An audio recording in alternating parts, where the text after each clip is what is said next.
He's gonna teabag you from behind. What is going on? I heard that's how you got those metal fingers. So we got about a minute till we start. John William Crichton. There we go. I got your name right this time. Yes, you did. Yeah. Thank you very much. My bad. I didn't call you Fedkiw, We though. can't all be fucking Fedkiw. So what's going on tonight? What are we talking about? Let's see, Frank. What are we talking about? We got some Eagles talk. Yeah. Jordan Matthews trade. We got talk about friendship in the locker room and how much that really shouldn't matter on the field. Matters in here. Matters in here because friendship is, we got to trust the friendship. But Trust friendship. we got Mr. Chris Carlin calling in a little bit later. Hopefully, he calls in a little bit later from WIP and Ricky Bo. We got Ricky Bo. to tie the show up all nice and neat. Like Ricky Metallico on the show as well. Yeah, sure. So we're going live in about a minute. Or whenever Taylor gets his shit together. Yeah. He's gonna have a hard time producing the show with his RoboCop hands. Yo, how are you gonna take care of the show when Brett's not there to hold your hand? He'll be operating like Legos. He'll be like Lego hands. All right. Maybe my viewers will have some questions for Ricky Bo. There you go. Yeah. It won't be till later though. Yeah.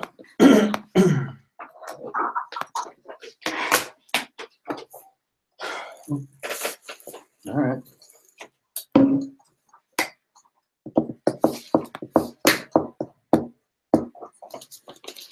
What's up, everybody? Welcome to 215 Live. Frank, John, and Brandon here on another pleasant Monday night, bringing the heat, bringing the ear candy. It's been a long day. Very long. It's been a long day. We've been in New Jersey now for about 27 hours. It feels like it. Well, if you spend an hour in Jersey, it feels like 27 hours sometimes. Yeah, it does. All the jug handles and you can't turn left. Yeah, and I don't know where. all this other stuff. We went to a meeting somewhere, and I probably couldn't even tell you where we were. No, I think I drove us there. I don't know. Yeah. We drove like for 20 minutes, and it felt like we didn't get anywhere. Brandon's GPS just went, really? Yeah, it's like, really, this is what you're doing. Yeah. Aren't we going home? It just keeps popping up home. Nice. Don't you want to go home? Yes, I do. Guys, we're not alone tonight. In the studio, we got from PhillyInfluencer.com, Adrian Fedkiw. You got it, baby. Yes. You got it. Wait, Oh, it's not Fedkiw? No, it's not Fedkiw. It is not Fedkiw. It's Adrian Fedkiw. Nailed it. You're like the only one that got it. Yeah, well, John wrote it down phonetically for me. Okay, well, he's a pro. Fed-Q. Yeah, Fed-Q. Nice. Really excited to be here. Talk some birds. We're going to talk some birds. We're going to have hopefully Chris Carlin calling in a little bit later. We'll see. We'll see if we're able to get him today. We'll bust his balls a little bit if he does. Ricky Bo, hopefully he's going to call in the end the show. Haven't talked to Ricky in a while. Yeah, see what he He's has been to say. busy with this exciting season. Don't you think he's got the worst job in the world right now? Right now he does. You know what he's doing? He's building a plank off the bridge so they can eventually jump. Like that's one of those things that people don't think about when you're in this business. Like if the team that you are covering sucks, life is rough. Like, and in that season, like the good thing about football is it's like, all right, 16 weeks. Dude, it's 160 I know. games. I can do whatever Every I have to single do. day. I know, right? It just there's no hiding from it. And he gets It's like 8 God, days that would off suck. the whole season. That would suck. It would really suck. One of the things I like about Ricky Bo is I like following his Twitter because you can tell when he's frustrated. Yeah, it's like 3 Yeah, words. so you know how he was fiery on the mound? Yeah. He's fiery like that on Twitter, too. Yeah. So, like, he'll take a picture of a clock and be like, oh, my God, it's only the third inning. Yeah. You know, shit like that. He counted down pitches the other day for one of the pitchers. It was like Did you really? it was like 57 pitches in, and it was still like 1 out in the inning. And he's like, "Are you kidding me right now?" Oh, Brandon, let me ask you a question. Okay. You just talked about following a shitty team and how hard it is to call that game. But so I'm not saying that this is going to be crappy because we're going to promote the hell out of it. But you'll be doing some analyst work. Yeah. So I should be doing some work down in what the hell's going on with John's arrangement. John's playing. Didn't we just do this? This is what we did. We were here for 12 hours and, you I know. didn't do that at all. But yeah, no, I actually I've got an opportunity to do some analyst work in the booth for some FCS level football, which with the Colonial Athletic. Yeah, it'll be cool. It's Villanova, JMU. They're the reigning national champions. It's fun. I coached at that level. It's a good solid level of. It's kind of like the reality of what college football should be, Right. not the out of control spectacle. The beast. No, hell, it's not even the BCS level. What do they call it now? You guys don't even know. I don't even know. It's the FCS. I'm out. And the FCS, but what's the other one? The FBS. FBS. FBS. There's too many letters now. Yeah, I like 1AA. Anything with BS. Anything with BS. Exactly. But yeah, no, it'll be it's going to be a lot of fun. I'm looking forward to it. It's something I've wanted to do. I've done last year. You talk about you talk about tough. Like people. Yeah, that's what I'm trying. So last year I got the opportunity to do 3 of the 6 Pennsylvania State high school football games, right, in Hershey in December, right? So it's freezing cold, and 3 in a row, right? Yeah. So it wasn't like Thursday night, Friday night, Saturday night. It was all day Saturday from like noon until midnight. I mean, it was insane. And in high school, like there's no in-depth, like there's no write-up, there's no media guide. Yeah. Oh yeah. There's no nothing, right? It's just yeah. like, okay, this is Johnny Smith and this is little Mikey. And then you've got to kind of figure out, there's no backstory to anything. So it's like, it's just like, okay, yeah. So you're watching huddle film of these guys and you're trying to figure things out. And then when those games go sideways, like when a high school football game goes and it's like 35-0 in a state title game. Yeah. Because you drink a lot. Go to Hershey Park. Yeah, go to Hershey Park. A lot of chocolate. The hot chocolate, I shit you not, was amazing. It's gotta be. It's actually what kept me going for the last half of the last game, because it was Pittsburgh Central Catholic against St. Joe's, right in Philly, right? And St. Joe's just absolutely, and it was supposed to be like game of the century, right? Like both these teams are loaded, D1 kids everywhere, and St. Joe's just absolutely curb stomped them.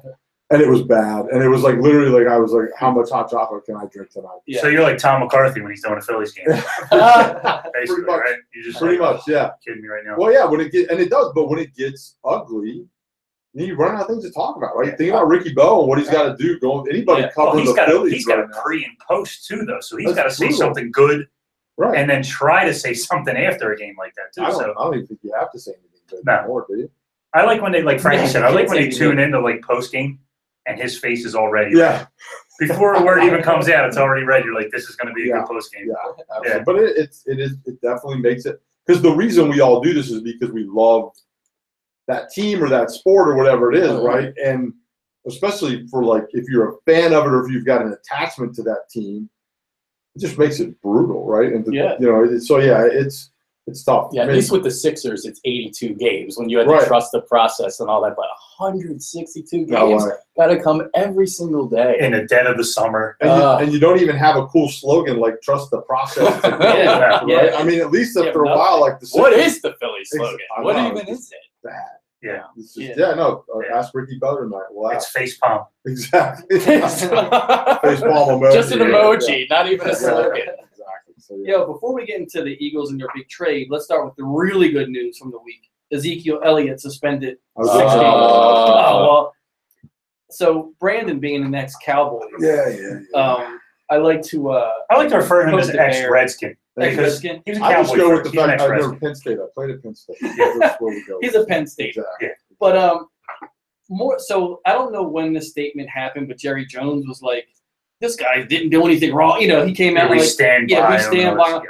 But like, dude, those pictures are out there. So like, I don't know. Like, is he just like this is my guy? You know what I mean? There's pictures of Jerry Jones out there shoving a girl's face into his cock, like, and you're gonna listen to that guy? He's a dirt ball. Do you know what I mean? Like, that's what I'm saying. Whoa there! Well, because it's like because you look at a guy like that, like, do you think he's really gonna have the moral compass to say, this and that? Look, there's pictures out there of him disrespecting women. We just had this discussion the other day about Kaepernick, right? So I'm just gonna go back to that and think, and this shows you the hypocrisy in the NFL, right? So, and look, I like Jerry Jones. I love playing for the Cowboys. I have no problem admitting that. I love living in Dallas. I love Mexican food. I love steak. I love beer. You know what I mean? Like exactly. I love Ryan Leaf. Exactly. But like that is so. Go back a couple weeks or months, right? And how fast did they get rid of Lucky Whitehead? Oh, really? It was like, and it wasn't even him. Like they didn't even give it a chance. Yeah. Right. Yeah. So there's that. And then you go, okay, Ezekiel Elliott pictures. Yep. You've got proof. You've got all these other things going on. And a track record. Right. And no way in hell he could have done that. But so again, it's talent. It's 100%. We talked about it last week. The NFL is a talent business, and they will overlook anything and everything that they can. I almost said, up to murder, but there's guys that. I'm not going to name any names exactly. He's within earshot of us. I know, exactly. So, but that's how it works, right? And that's exactly what happened this week, right? Jerry comes out and says, Zeke's our guy, and couldn't have done this, and we know who he is, blah, blah, blah. But look, man, I mean, just be honest about it. There's one thing standing behind your guy. I get that. Yeah. All owners are going to do that. They should. All owners, all coaches. That's what you want, right? They're going to do that. Yeah. I get that. But when you have a checkered past as it is, and Zeke has a past that goes back to Ohio State, this isn't something that just Yeah, it's definitely not just some. He's got a video of him grabbing a girl's breast at the parade. There's bruises, pictures, and all of beating the girl. They showed the guy's face that he knocked the hell out. This isn't just something that just popped up. So for Jerry Jones to come out, he should just be like, well, there's an investigation going on. We'll look into it. We're a little disappointed in the NFL's decision, but, whatever. Don't be like, wow, he's an angel and I stand by him. Well, listen, dude, you don't have exactly the greatest past either. Maybe you should just shut up. He's just a damn good running back, man. And at the end of the day, that's what it boils down to. Listen, Ray Rice was a good running back, but at the time of the video, he was on a decline. And the video. If there was video of Ezekiel Elliott there's just hitting a girl, right. knocking her out in an elevator, he would be out. Yes. Even if there was a picture of him doing it, it's just now the aftermath. But because when the Ray Rice thing happened, initially you saw screenshots, right? Video of her of him dragging her out of the elevator, right? But then when the shit hit the fan for Ray Rice was when he hit her on TV. Yeah. Right? When what's kind of jacked up about the whole thing is it took that. Because it happened either way. Do you know what I mean? He knocked her the fuck out in that elevator. Yeah. And they just saw it. And the reason he's not in the league is because it was on video. Right. Right? He was on his decline and he would have been suspended maybe and all those things. But he stopped playing football because it was shown we saw it happen. Right? And that's kind of messed up if you think about it, right? Yeah. He did it either way. Right? But people really got pissed off when you saw because the video was the proof that they needed. Right. Well, you said, there was right. There was screenshots of him following through but not actually connecting with her, and then her on the ground and him dragging her out. But there really wasn't that incident until it came through like that. Right. So it was listen, everybody's saying he did it, and we're looking at her face, right, and all the screenshots. Greg Hardy. I mean, look, here's the proof. Yeah, absolutely. I do have listen. I'm all for any Cowboy getting suspended, but honestly, there's no charges. He hasn't been charged with anything. So I do have a problem with the league suspending somebody over alleged. Well, so do you think because of that the suspension will be reduced? I think if he appeals it, yeah. I think he already has. Yeah, I think Goodell came out strong, knowing that there's it'll get down. Whether it's a 2 or 4. I think it will go down to 4. It'll go 4. I do because it's a hot button issue. You know what I mean? It should be, but I do think you bring up a really good point, and I had this conversation the other day. The NFL is so inconsistent with their discipline, and it's so up and down and back and forth. And yeah, look, I mean, I feel like we talked, but you're right. They're I want to say so. What he did was wrong. There have not been charges brought against him. Right? He wasn't arrested. Right. He wasn't convicted. Right? You're not convicted of it, but you're still going to pay a price. Now, I think that and I think that the NFL has to figure all that out. And that's one thing that with the Ray Rice thing, all of a sudden domestic abuse came out and was wow, right? Everybody's holy shit, you know what I mean? But then again, you look at Zeke, you look at Ray Rice, you look at Josh Brown. That's what I was going to say. Josh Brown got 1 game, 2 games, whatever it was. And he got 20 incidences of beating his wife. And he admitted to it. Yeah. Flat out. I did. This is the problem that I have. Just consistency, right? And I think the NFL, I think it's one of those things that kind of at first maybe caught them off guard, all of a sudden. And it ties into social media, right? There's this ability now all of a sudden for everyone to voice their opinion. Yeah. Loudly. Yeah. Right? And it goes to the conversation we had about Cap last week, right? You know what I mean? Look, he did his thing. Everybody else did their thing. He lost that battle, right, on the business side of things. And that's what happened because look, I'm not, this sounds terrible, which is always a great way to start a sentence. But this has been happening, right? Men have been beating women forever. Yep. And it's wrong. But at the end of the day, it has, right? And so all of a sudden, though, you can't tell me in the last 10 years it's just started in the NFL, right? So it's a new thing. So the NFL has had to kind of adapt and figure it out as they go. And I'm sure that's a part of it, right? Like, how can they suspend you from work when you don't have an actual charge or conviction? Right. You know what I mean? Like, and that's the business side of things. That's the NFL going, hey, we got to do something about this, even though law enforcement can't do it. Right. It's a knee-jerk reaction because of how bad they butchered the Ray Rice incident. Right. Oh, I mean, that's what it is. Yeah. So it's like, shit, we need to do something now. Just make it 6 games. Right. Let him appeal, whatever he wants to do, just And we'll 6 release games. it to 4. Yeah. Do you know what I mean? So, like, it's either that or don't do anything when it first happens and then risk firestorm coming down saying, wait a minute, you got all this talk about he smacked this woman around, you're not doing anything? So it's like, you got to do something.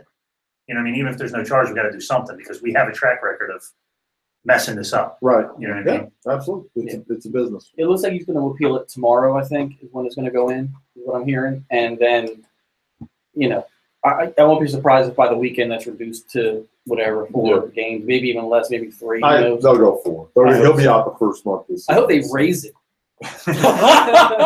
Let's put it to 8. Because Jerry Jones couldn't keep his mouth shut. Well, I mean, I do think that you do have to kind of and Jerry has so much power in the league that they're not going to. But somebody should probably say, hey, Jerry, you know, be careful with what you say. Yeah, like I think like Robert Kraft would have handled it differently, right?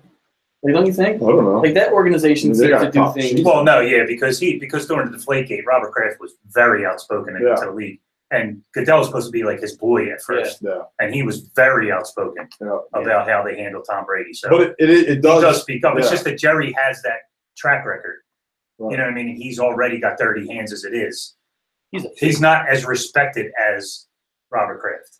You know what I mean? It's different. Did you ever have a beer with Jerry? Probably at some point. That's awesome. Yeah. Have him call in. Can you call him and have him call in? See what Jerry has to say about this. Yeah, get Jerry on the phone. Yeah, I don't know if I can do that anymore. But not, you know, it's a business, and you know, Trump. No. What was that? Damn it, talent, son of a bitch. CTE. Talent. CTE Trump's rough. Yeah. Baggage, right? I thought we were getting into a white supremacy conversation. No. After last week, absolutely not. No. Well, I'll tell you what, looking at this Dallas schedule, if they do reduce this to 4 games, then he gets to play in that Green Bay game. So that's huge if they reduce it. Yeah, absolutely. Who do they have the first 4? Yeah, New York at home, New York Giants, at Denver, at Arizona Monday night, and then the Rams at home. That's not a very easy schedule. No, it's not. It could be 1-3 after 4. They could very well be. Yes. You know what I mean? But that running game. But I think that, you know, Ezekiel is a really talented guy, but that O-line is the difference maker there. And I think that will allow them to continue to be competitive. It'll hurt the running game not having Zeke there. Maybe they lose the home run. Maybe they lose some of those special things that he does. But they're still going to be able to grind it out. Darren McFadden rushed for 1,000 yards, right? The year before Zeke. Yeah. I did it. It's not like Alfred Morris is there, and he's not a schlub. Yeah, it's not like they're going to – I mean, obviously he's the home run hitter, but it's not like they're going to drastically – you know, I mean, they're going to lose something, but they still will have a running game. They still get that offensive line. Yeah, well, Dak can still move behind the line, too. Yeah, well, I researched this from last season. I believe Zeke averaged like 5.6 yards per carry. I don't remember the number off the top of my head, but the rest of the guys, it was like 4.3 or 4.4. So it's not far off. That's a lot of yards. It's like a yard. It's like a yard, 4 yards. All right, enough of these dirty Cowboys. Let's get into the birds. Let's do it! They got a quarterback! Come on. Listen, big trade, right? Kind of took everybody by surprise. You know, didn't think it was really going to happen. Didn't even hear any talk about it, but the Eagles trade Jordan Matthews to the Buffalo Bills for a desperately needed cornerback, all right? Ronald Darby, all right? Defensive rookie of the year, right? His first, Pro Football Focus, because Marcus Peters was Marcus rookie of the year. Last year, kind of, iffy year, right? Yeah. So we're hoping for. I'm praying that we don't have a good track record. It's an upgrade. It's an upgrade no matter what. Unless he's the cornerback from last year, right? Well, there was a lot of. I think he's still an upgrade. Yeah, and there was a lot of reasons obviously not to make excuses for him, but there was a lot of reasons in Buffalo why that happened. There was a few changes in schemes and Listen, I'm just leery because of our recent track record with going out and getting good cornerbacks. It hasn't worked out. Especially getting the other team's number ones. That hasn't worked out. Yeah. Are you okay, everybody, with what we gave up to get them? Like, you gave up your third rounder. Now you don't have a second or third round pick next year. Yeah, but you know how he's going to recoup that somehow. We got 3/4. I think they'll definitely try to get back. And that Patriots pick can turn into a third. Yes. You were going to have to give up compensatory picks as well. Jordan Matthews was on the last year of his deal, right? You got Darby for what, 2 years now? Mm-hmm. So you're going to have to give up more to get him, because of the contract situation. So, I mean, it kind of makes sense that I hate that they don't have a second, third, but like you said, Howie has a track record of going and recouping some picks. I like that they have all these young corners in there at the same time. You look at Mills, he's 23, Darby's 23, Sidney Jones is 21. Their other draft pick, Russell Douglas, is 21. So they're all right there together. Just hopefully they're all talented enough to move forward. I hope so. You got to hope 2 out of those 4 are good, right? I mean, that's essentially what you need. That's the plan. Yeah, you know what I mean? So 2 outside guys. That's what you need. 2 guys going forward. Yeah. The beauty of it now is that you don't have to it doesn't have to be Mills and Robinson or Mills and this guy, Mills, cornerback C, and waiting for Sidney Jones. Now you have a legitimate number 1 guy, and Mills and Douglas, and those guys can flip-flop that second spot. And then when Sidney comes back, it's like, all right, well, at least we had somebody besides Mills. We're not sitting there going, let's hope Jalen Mills turns out to be something special. Right. Now you have a fallback waiting for Sidney Jones. So if you don't want to bring him back this year, you can. Right. Do you know what I mean? Because now you don't have to feel like you got to rush him back. Yeah. Because the other guys aren't that good. Right. Let's get into real quick the other part of the Jordan Matthews trade is Carson Wentz. Listen, I know it was his best friend on the team and stuff, but I like the way he handled it. I feel like he was he handled it like a rookie. Yeah, he did. You keep hearing that he's a quarterback. This guy looks and handles himself like a quarterback. He talks like a quarterback, and then he's up there. He's like, it hurts. Come on, dude. You know what I mean? It's a business, dude. It's a business. I know you're smart. I know you got a good head on your shoulder. You got to get over it. And then apparently there's some speculation that he said some things to Howie, right, John? That he wasn't happy with the trade. But, listen, it'll blow over. I want to ask Brandon because Brandon's obviously been in locker rooms professionally. And I guess just from a fan standpoint, and I say this every week, that we're in, this business, however we are now, so I kind of see things a little differently. But I still don't understand that. I get taking him out to dinner after you found out he was traded. Yeah. But, driving him to the airport. Maybe he didn't ever arrive. Reporting how sad he was. And then you can see it from the John Clark video. Yeah, and then the team's going to take a hit because he was such a great guy. So this is probably the first time in Carson's life where he's lost a teammate in that regard, right? I mean, look, he said he did. Now, he just came out of college, right? They graduate in college, right? They don't just get ripped out of camp and all right, there you go, man. It's a business. This is the NFL, and you're going to have this happen a lot more. And look, I definitely think he overreacted emotionally and definitely overshared all of that information. But at the same time, we were talking about before we kind of got going here, that was kind of his security blanket last year, right? I mean, I'm sure he got, they on the field he needed him. Right, because he didn't have anybody else to throw to besides, maybe Sproles and Ertz here and there, right? And Jordan's had been a veteran, right? He'd been around. I'm sure he kind of took Carson under his wing. And you get closer. That is a tough part of the business, right? Is all of a sudden, what I found is guys just rotate in and out so fast that you don't really get to know anybody. And Carson's also younger, right? So when I was married with kids, right? I just went home, man. I didn't want to hang out with anybody. I wanted to see my wife and kids. So it was a job. I went in the morning, I went home at night. I'd go drink beers with John Jansen and Corey Raymer or somebody every once in a while, and that was it. But so you didn't get that kind of emotional attachment. But some of these younger guys who are still kind of in that college mode, where they're hanging out all the time, they're playing video games from North Dakota. You know what I mean? And it is, they get a different bond, right? I never had that. I never felt like that in the NFL. I loved some of the guys I played with, but you know, like I just didn't have that bond like I did with the guys I played at school with. It's a different animal, completely.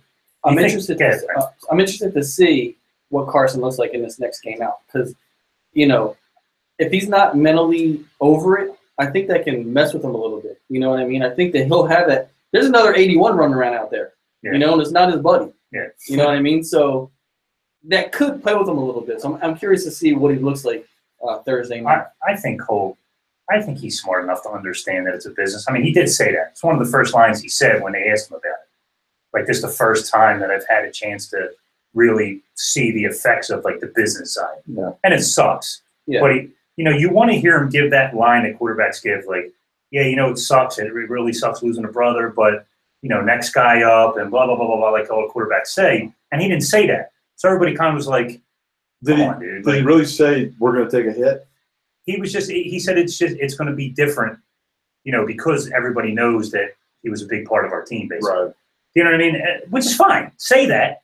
But then it sounds like you're basically shitting on everybody else that's there by saying, that's what you have to do. Yeah, well, we're going to take it. Just say, listen, I understand he was my boy, whatever you want to say, but, we got some really good guys in this locker room. And I think, the next guy's going to step up and blah, blah, blah, blah, blah. And everybody will be like, okay, he's upset his boy left. They were in North Dakota and all that other stuff they did. But he gets it that it's just next guy up, dude. That's all. It's just next guy up. So. You know what I mean? The whole time he was talking, I kept singing in my head the Titanic theme song. Yeah, because you think that's going around in his head. Yeah, that's all I was thinking about. Like Zach Ertz said, they were getting emotional at the dinner and all this. Like, come on, dude. Yeah, like, come on, dude. Like, are we really getting emotional? First of all, he's a millionaire. He's going to be okay. Yeah. Okay. He's going to get paid after next year. Like 7 other months that you can hang out with. Yeah, like let's take it easy. Are you saying his heart will go on? Not right now because his heart's broken out in Buffalo. It's unfortunate for him. Yeah, he got a broken chest. Yeah, a broken chest. Yeah, yeah. What happened? He cracked his.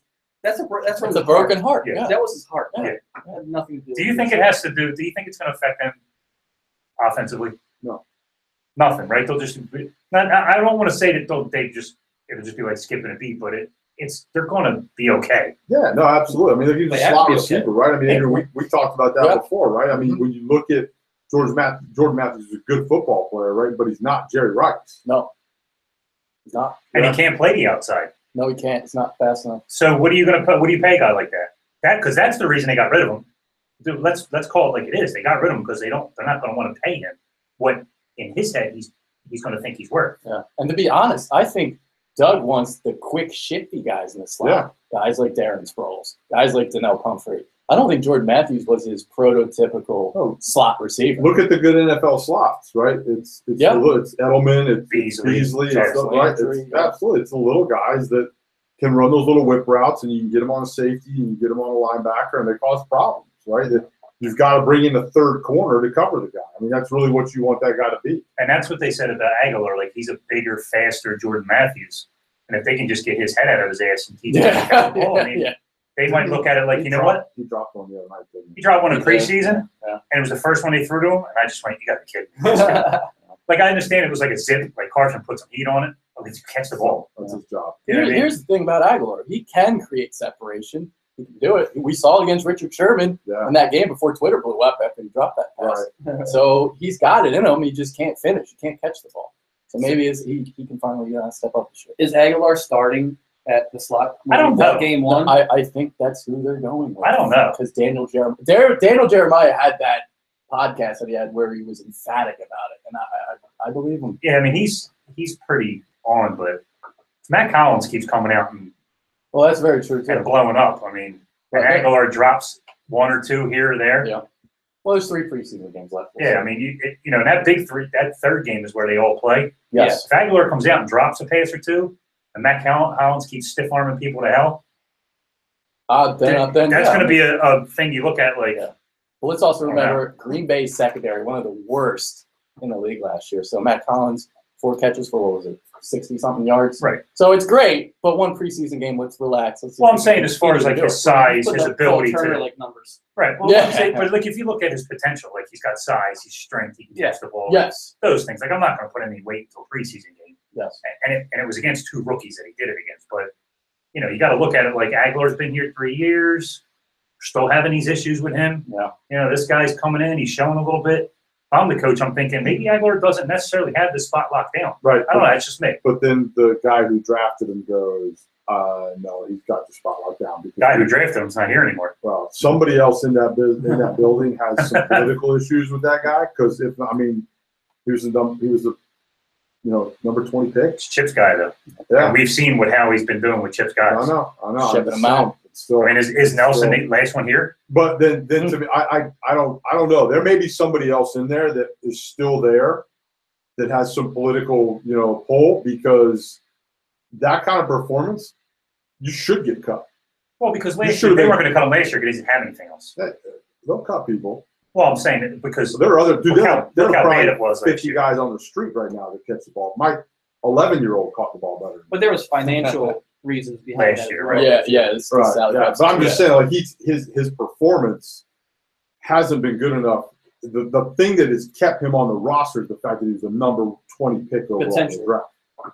Absolutely, that's it. Yeah, because you got to save face. You can't. You got. If he was a third-round pick, he'd have been cut last year. You got to pay like $4 million to cut him too. Yeah, right. So absolutely. So you can't it took them forever to cut Marcus Smith because that was a pick that they got destroyed over. Right. So it was eventually like, let's get to a point where we can just kind of cut him and people forget all about it. With Aguilar, he's a number 20 pick. Right. You can't just cut him and then the public will eat them alive if that was the case. The public's eating them alive either way. Right. So you got to get them to a point where you're just like, listen, it's your third year, dude, and you're still not producing. I'm telling you, it's just my opinion. I'm not in the locker room, but how could he have his spot nailed down unless he proves something? I mean, he dropped the first ball they threw to him. I agree with you. I don't. Mike Mayoff's like, well, Carson put a little zip on that ball. I don't want to hear it. It hit him in the hands. You touched it. You catch it. I mean, catch the ball. That's all there is to it. I mean, we talked about this months ago, and you were saying, it's your job, dude. Like, just catch the ball. I can say if he's throwing it over your head, throwing it in dirt like Donovan used to. All right, yeah. Hit you in the hands, catch the ball. I don't care how fast he throws it. Brett Favre made a living out of breaking fingers. And guys knew how to catch that ball. Yeah. So it hurt. But Matt Collins is coming across the middle and catching it. Just saying. You got to look at. Right. No, I'm with you. But again, it goes back to, it's almost the same thing as cutting. If you bench a guy like that and you're not playing a guy like that, you're going to get crucified by the fans too. Right. They're fuckered up either way with that guy. He has to produce at the end of the day. I mean, that's it. All right, we're going to head to a break. Before we head to a break, I want to get Brandon on record. So you did not cry when Ryan Leaf was cut by the Cowboys. I did not cry. Tears of joy. Did you drive him to the airport? No, I didn't even buy him dinner. Or hug him or shake his hand or anything. Or say goodbye. I said, thank you, Jesus. Who's next? Sitting next to me? No. And who they bring in? Quincy Carr. No, Quincy. Quincy was the reason that we were at Ryan Leaf. I mean, that's how bad that whole thing was. Yeah. So, no, I did not drive him to the airport. Go to break before Brandon just goes off on those. All right, we're going to head to a break on the other side. We hope to have Chris Carlin talking some Eagles. Let's get it. We'll see you.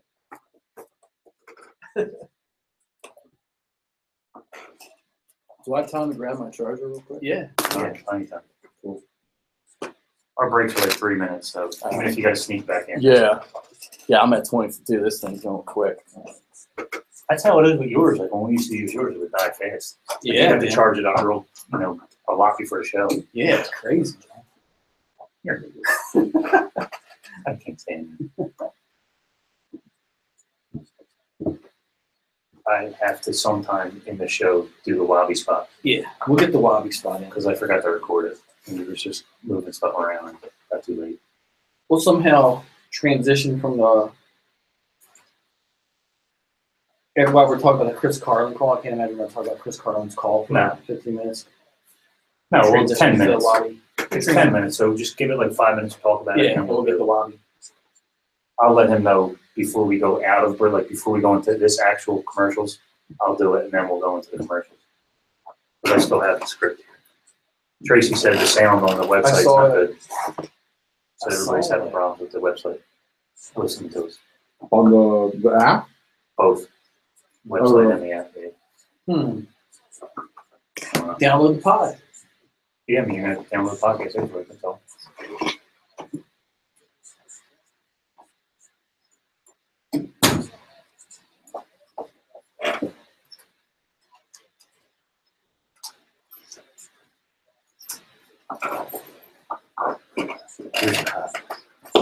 This hot mess of a charger. Nice. What do you got, like? Kind of all kinds of shit going. Yeah, it like broke, so it got fixed. Anybody saying split anything in half. on Facebook about it? Huh? Anybody saying anything on Facebook about it? Nah.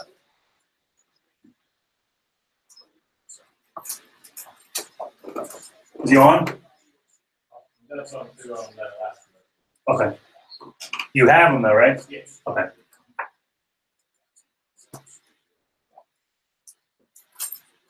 Now, I forget the stat off the top of my head, but Matthew saw 200 less snaps in the slot last year than when Chip Kelly was here. Because he's mixing in all of that stuff. Yep.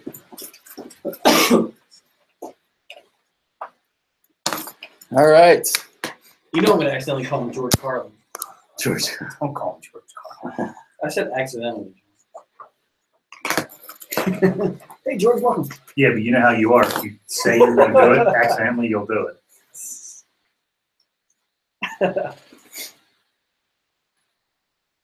I might come in and re-record this before Thursday too. I might stop in here like tomorrow sometime. That's a beautiful voiceover on that. Re-record this. Beautiful. Uh-oh, no answer. Are you serious? He's doing it again. He's like, fuck him. Let's go. Oh man, Adrian's in there. He's gonna fuck with me.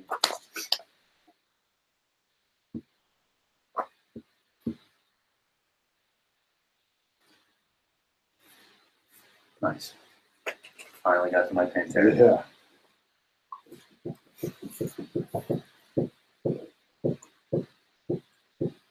Welcome back, everybody, to 215 Live. Frank, John, Brandon, joined in studio from PhillyInfluencer.com is Adrian Fedkiw. Nailed it again. I'm going to get it every time. I think, Oh, that's awesome. yeah, I think on the last one, I won't look at the script. Like on the last one, I'll try and do it on my own. Yeah. It'll be like Fedkiw or something. I almost told you, when he was telling me that, I was making sure I got it right in my head. I kept saying Andrew. So I was getting Fedkiw right, but then I was going Could get Andrew the first Fedkiw. name right. Yeah, Adrian's easy, but I was hitting Andrew instead. Whatever. We'll get it. What? Yo, by the time the show's over, I want you to say his name the right way. He didn't have his headphones on. I don't need them on. I can hear you. Oh, because we're in the same room. Yeah, I said we'll get it. Yeah, but We'll since you weren't involved, then all of a sudden you're like, we'll get it. I can hear it. Everything you're saying. Stop, I'm going to go to a laughing fit. No, you can't do that. Can't do that. So listen, we're expecting Chris Carlin to call, hopefully any moment. If not, we're going to just truck on here. So Alshon Jeffrey hasn't really been practicing. Some people are making a big deal about it. Anything to worry about, you guys, or people, No. Is this Philadelphia paranoia? Paranoia, yes. Yeah. But do you want him practicing? Honestly. I would like to see him. I would like to see him in a game. Talk about practice. We'll talk about that later. Listen, I'm going to ask Chris Carlin if he is worried about Alshon Jeffrey. We got on the line from 94.1 WIP, Carlin Reese Show, Chris Carlin. Chris, how you doing, buddy? Good, man. Thanks for joining us. You got my name's Frank. We got John and Brandon Noble, and from PhillyInfluencer.com, we got Adrian Fedkiw, and I keep getting his name almost wrong, but I got it right that. Chris,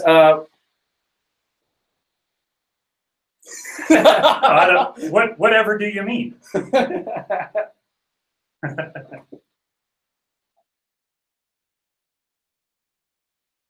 Oh, we lost him. Oh, you there, There Chris? he is. We got him. We got you back. You there, Chris? Oh, he's getting out. He's in and out. We finally got Chris Carlin on the line, and he's in and out. All right, we're gonna call him back. We're gonna call you back, Chris. Give us a few minutes here. So yeah, I want to find out from Chris. I don't think it's a big deal. Why would it be a big deal? He's proven when he's healthy to be one of the best receivers in the league. Why isn't he practicing? He had a shoulder, something wrong with his shoulder. Yeah. Okay. All right. Honestly, if one of those idiot cornerbacks that are trying to make the team comes across the middle and pops them. I'm just saying when a guy it's a weird like line. So when a guy has an injury thing and now he's on your team, right?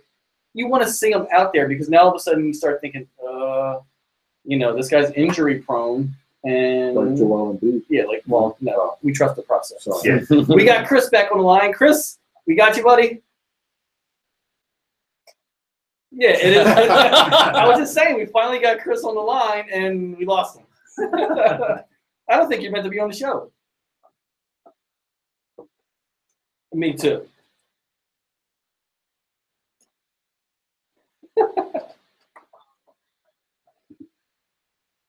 So we want to talk a little bit, obviously, about the Eagles. What was your initial reaction to the Jordan Matthews trade?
Yeah.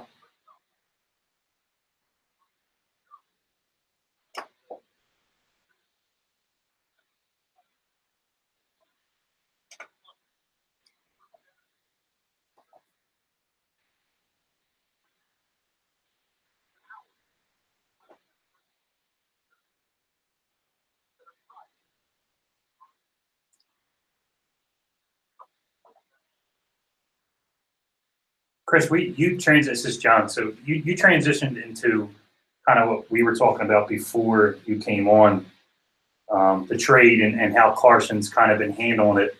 And the overwhelming sentiment in the studio is that he might have been able to handle it a little bit better, as far as like his emotions. And there was some alleged comments that he may have gone to Roseman and voiced his displeasure for the trade. Do you think he handled it right? Do you think he could have handled it differently? What's your opinion on, the emotional side of how he handled it?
What kind of stock do you put into the hit that the locker room's going to take, as far as, all these guys that took them out to dinner and, this was their guy, and, they're worried about, maybe the play suffers because, you took his best friend away and all this foolish stuff that, your Twitter warriors have been saying all week.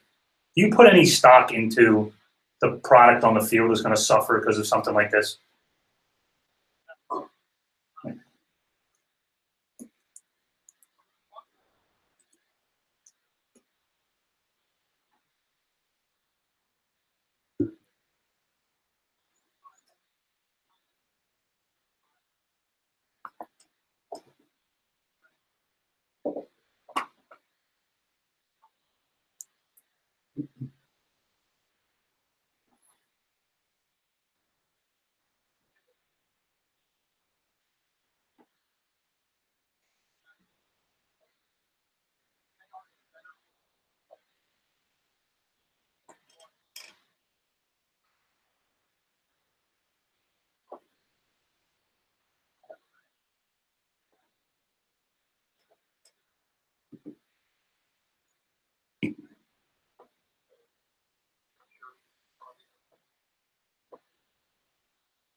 Yeah, so you brought up Ronald Darby before, 2 years left on his deal. Why would Buffalo trade him? Do you think that potentially there could be I'm throwing out the T word there, a tank going on, a process being trusted?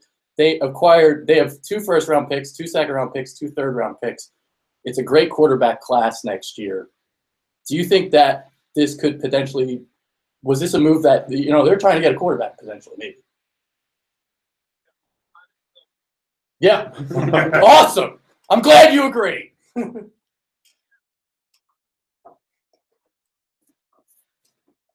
Absolutely. Yeah. Yeah. Jets, Browns, Niners. It's going to be tough.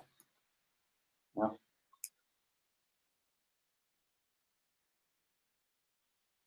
It's true. Mm-hmm.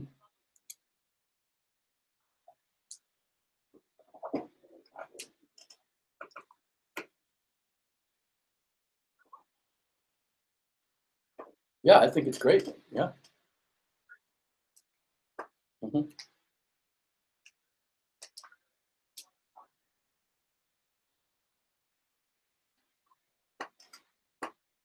Mm-hmm.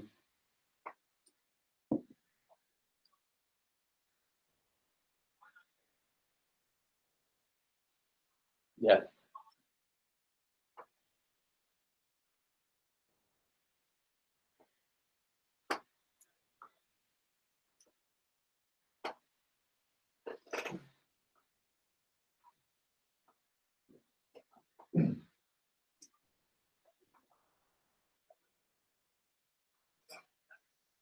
Right. Mm-hmm.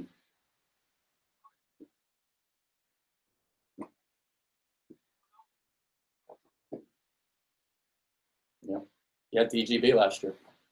Chris did, and we're talking to Chris Carlin from 94 WIP. We had talked before you come on about where do they go now, obviously from here. A couple of the guys in here, we're kind of going back and forth on who is the next guy up. Is it a block that's Aguilar? Is a guy like Matt Collins can outplay him over the next 3 preseason games, or is it somebody else that we maybe not know? Like, is it Aguilar's job to lose at this point?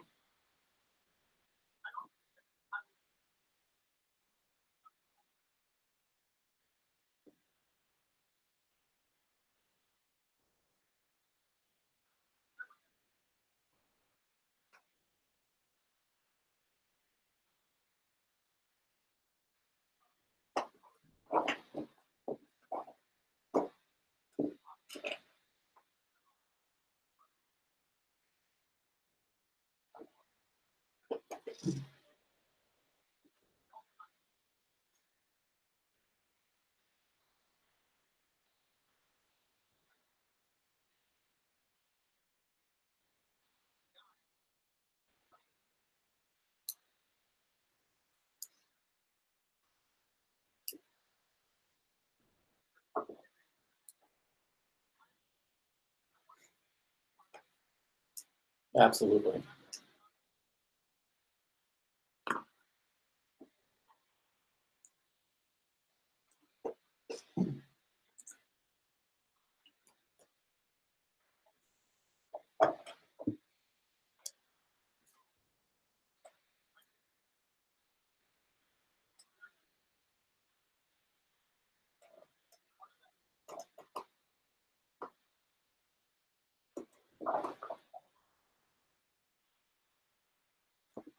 Chris, before we let you go, I want to switch it up real quick. I got to tell you, for me, some of the greatest radio or entertainment, for that matter, that I heard in the past year is you and Ike interviewing Brian Colangelo. Was it as uncomfortable being part of it as it was listening to it?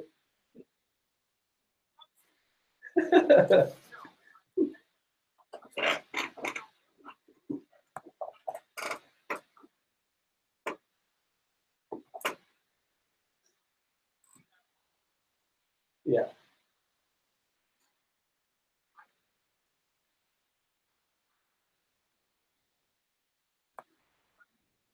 Yep.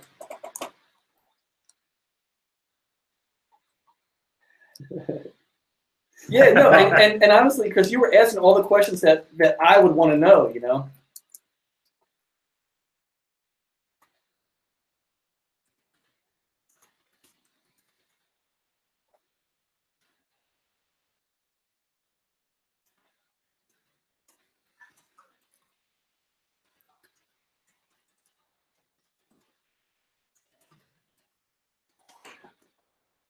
Right.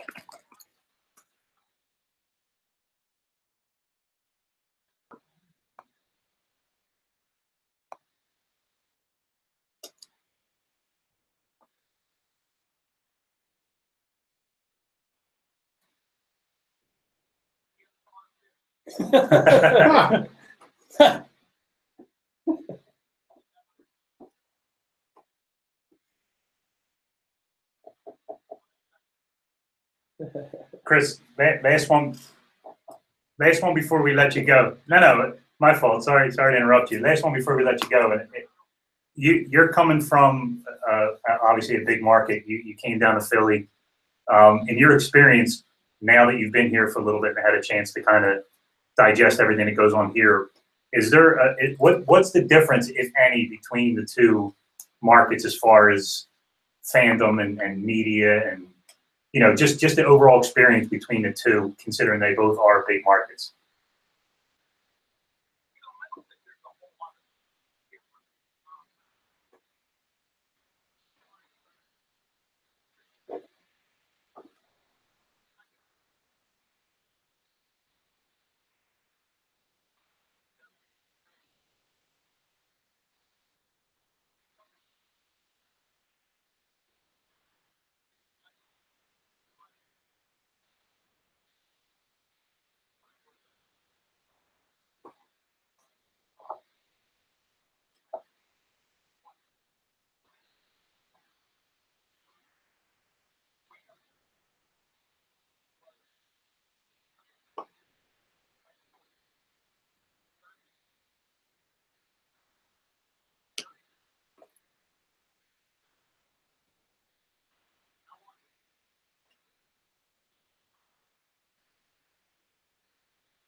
Yeah.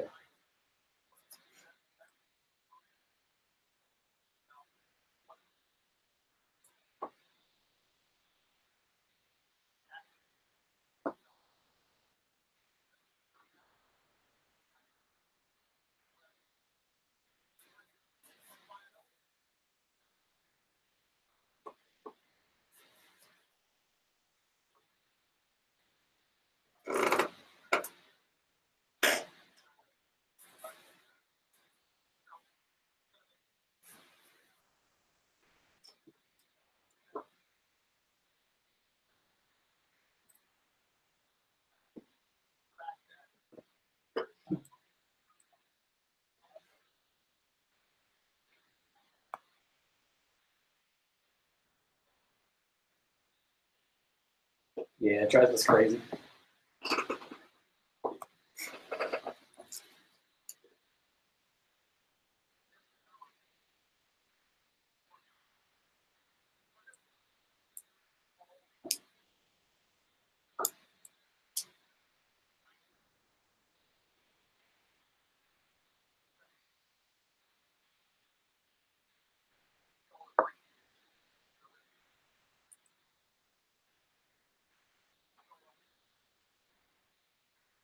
Chris, well said. Thank you for coming on, giving us some time. We're really lucky we finally were able to get you. We're very excited to have you here in Philadelphia and calling you the show. We hope to get you down the line later, buddy.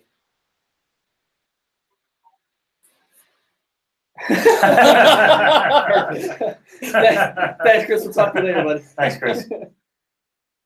See you, buddy. The great Chris Carlin.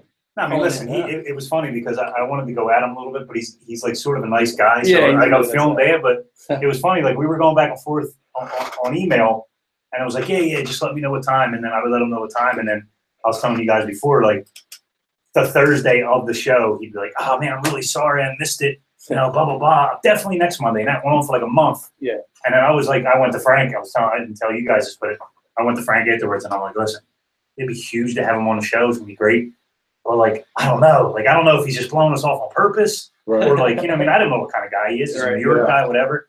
But he just really just had it. We just kept like just missing each other. Well, it's great he came on and that's the first thing he said. Yeah, and he, you know, and it was the last thing he said. Yeah. Like, Well, and he said he's been on the other side of that. You know what I mean? Yeah. Like everybody, Yeah. you're in this business long enough that happens. Yeah. And he's been there, and so that was good, man.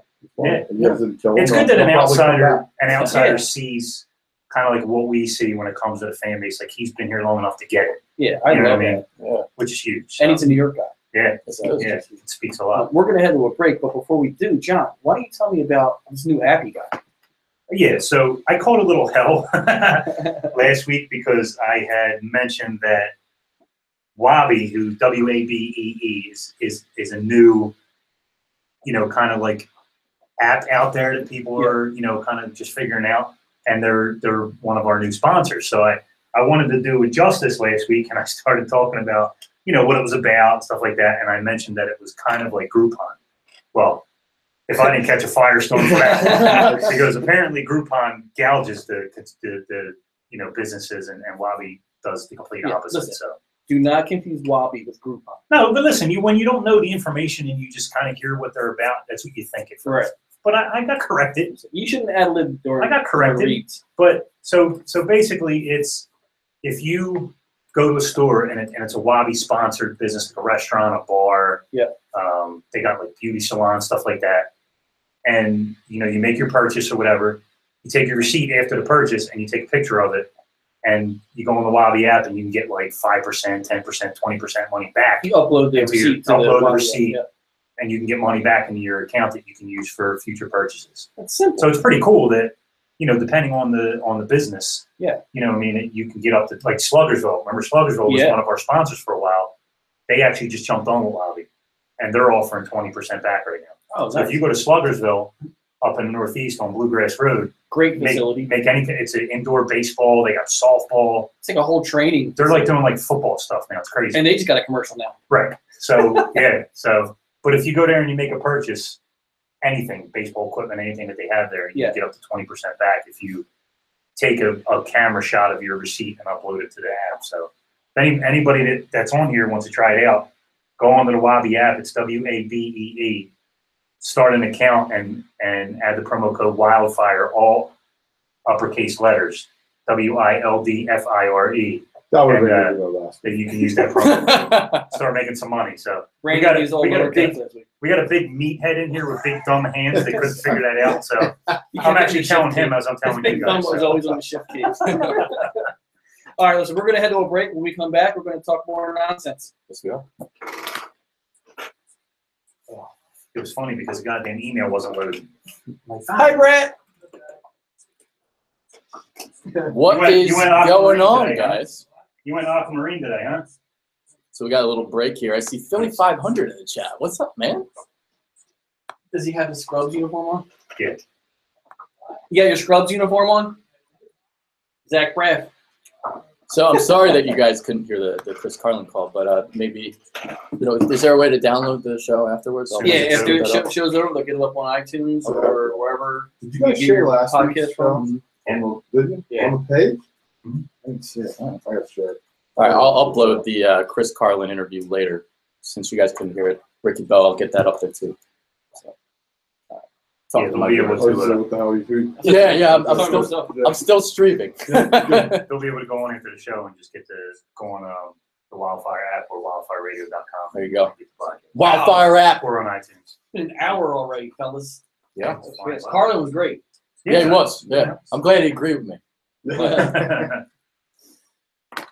Come Just, back and um, talk preseason. Yeah, and we'll just do like a quick 15, 20 minutes of that and go to another quick break before Okay. Ricky. That's all. Derek Barnett. I got some things that I just want to address like the players, like that. What See, we the saw. thing I love about Barnett, his first sack wasn't a speed rush. It seems like he's developing a second move. Yeah. So, strong Absolutely. hands. Yep, great. Hey, that's what What's we're a doing. soft cup? In football. I don't know. That's what I want to bring Brandon in on that then, the dark plan Soft thing. cups? No, since you were Oh, alignment, yeah. kind of like what you see. And Do stuff they like that. do they cup check in your I league? guess so, because you said he's supposed to have a soft cup, not a hard cup. What's What your the last heck name? is that? Brandon No. No. Noble? I don't know what a soft cup Oh is. no. I'm going to do a film study on you. Ha! You have to get some VHS tape out. Yeah. The When Brandon played, they had those cameras that you did this. Oh, yeah. real man. Yeah. 8 millimeters. What I've never heard of a soft cup, and maybe something new. Maybe. I keep Jackson's cup in the car, Mm-hmm. and he only puts it on if I know he's gonna get a cup. I played football for 20 years, and I never wore a cup, Yeah. and I never got hit in the ball. Oh, really? Ever. 20 years playing at nose guard. Yeah, and nose guard had never Right. hit in the ball, You know, I'm not- especially on the piles. Never. Wow. And actually, it's much more painful to wear a cup. It's a special kind of Yeah. torture. It's my son's always grabbing at his They all are. sack. Oh, look at you. You got your own Wikipedia page. You're a huge deal. It's my dad. My dad put it up there. Yeah, no cup. No problem. Only It's thing because it's oversized and it digs into the side of your Yeah, legs it's all horrible. the You time. can't move it. The only person that should ever wear a cup is a catcher playing baseball. I hated it. Maybe soft cup means no cup. Wow, I don't dude, yo, you were at Temple as a D-line coach? Yeah. That's awesome. I went to Temple. It's great when Yeah. somebody does research right in front of your I face. know. It's like, well, you're somebody I didn't know. I didn't know you were. Oh, that. That's great. I wonder what song it's going to be. We should. Right. I tell you, gonna redo this kid. Yeah. I gotta see some. Yeah.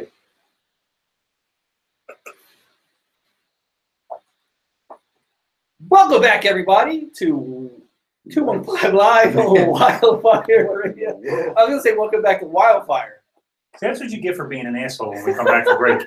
You lose your complete thought and then it turns into that. Is he going to have to say my name again?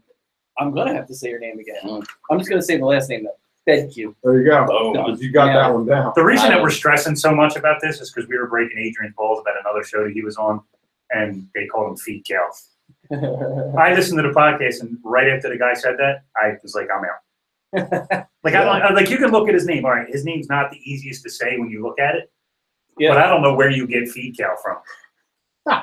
His name ends in a K-I-W. I don't know where you get cow at from there. Yeah, I have no idea. Well, listen, if his name was Fedkiw, I probably wouldn't take him serious. So good thing it's Fedkiw. Nice. Yeah. Good stuff. I know my shit, too. So let's talk about the big preseason game that just happened, Brandon. Ooh, yay. I know you were studying the film. Yeah. You were breaking it down. Yes. Every play you watched, I'm sure. Twice. Every snap. Nice. 3 times. I rewound it. I get access to the all 22 when I get back. Ah, I wish okay. that would actually be nice. If somebody out there can get me the all 22, I'd Yeah. watch it. Yeah, Listen, the, why game, can't the you get a game hold of pass Baldy? doesn't happen. You get a hold of Baldy, we'll hang the TV up in here, I should probably get a hold of Baldy. Get him over there. have him break down an all 22 Yeah. for us on the TV. We've been in I New want Jersey all Brandon to day. break We it down. should. We should. Oh, yeah, that's what I'm Let saying. Baldy did it on the other show. Yeah. You got Brandon to break it Yeah, down. yeah. I'll break it down. Nice. We know he can beat him in an arm wrestling contest because he's only got 4 fingers he can Baldy, use. I know. That other one get like reach around and Yeah. tickle you with it or Yeah, something true. like that. Yeah. He's a great dude. I've known Baldy forever. He was in NFL Europe as a broadcaster when I was playing over there, and so those guys would.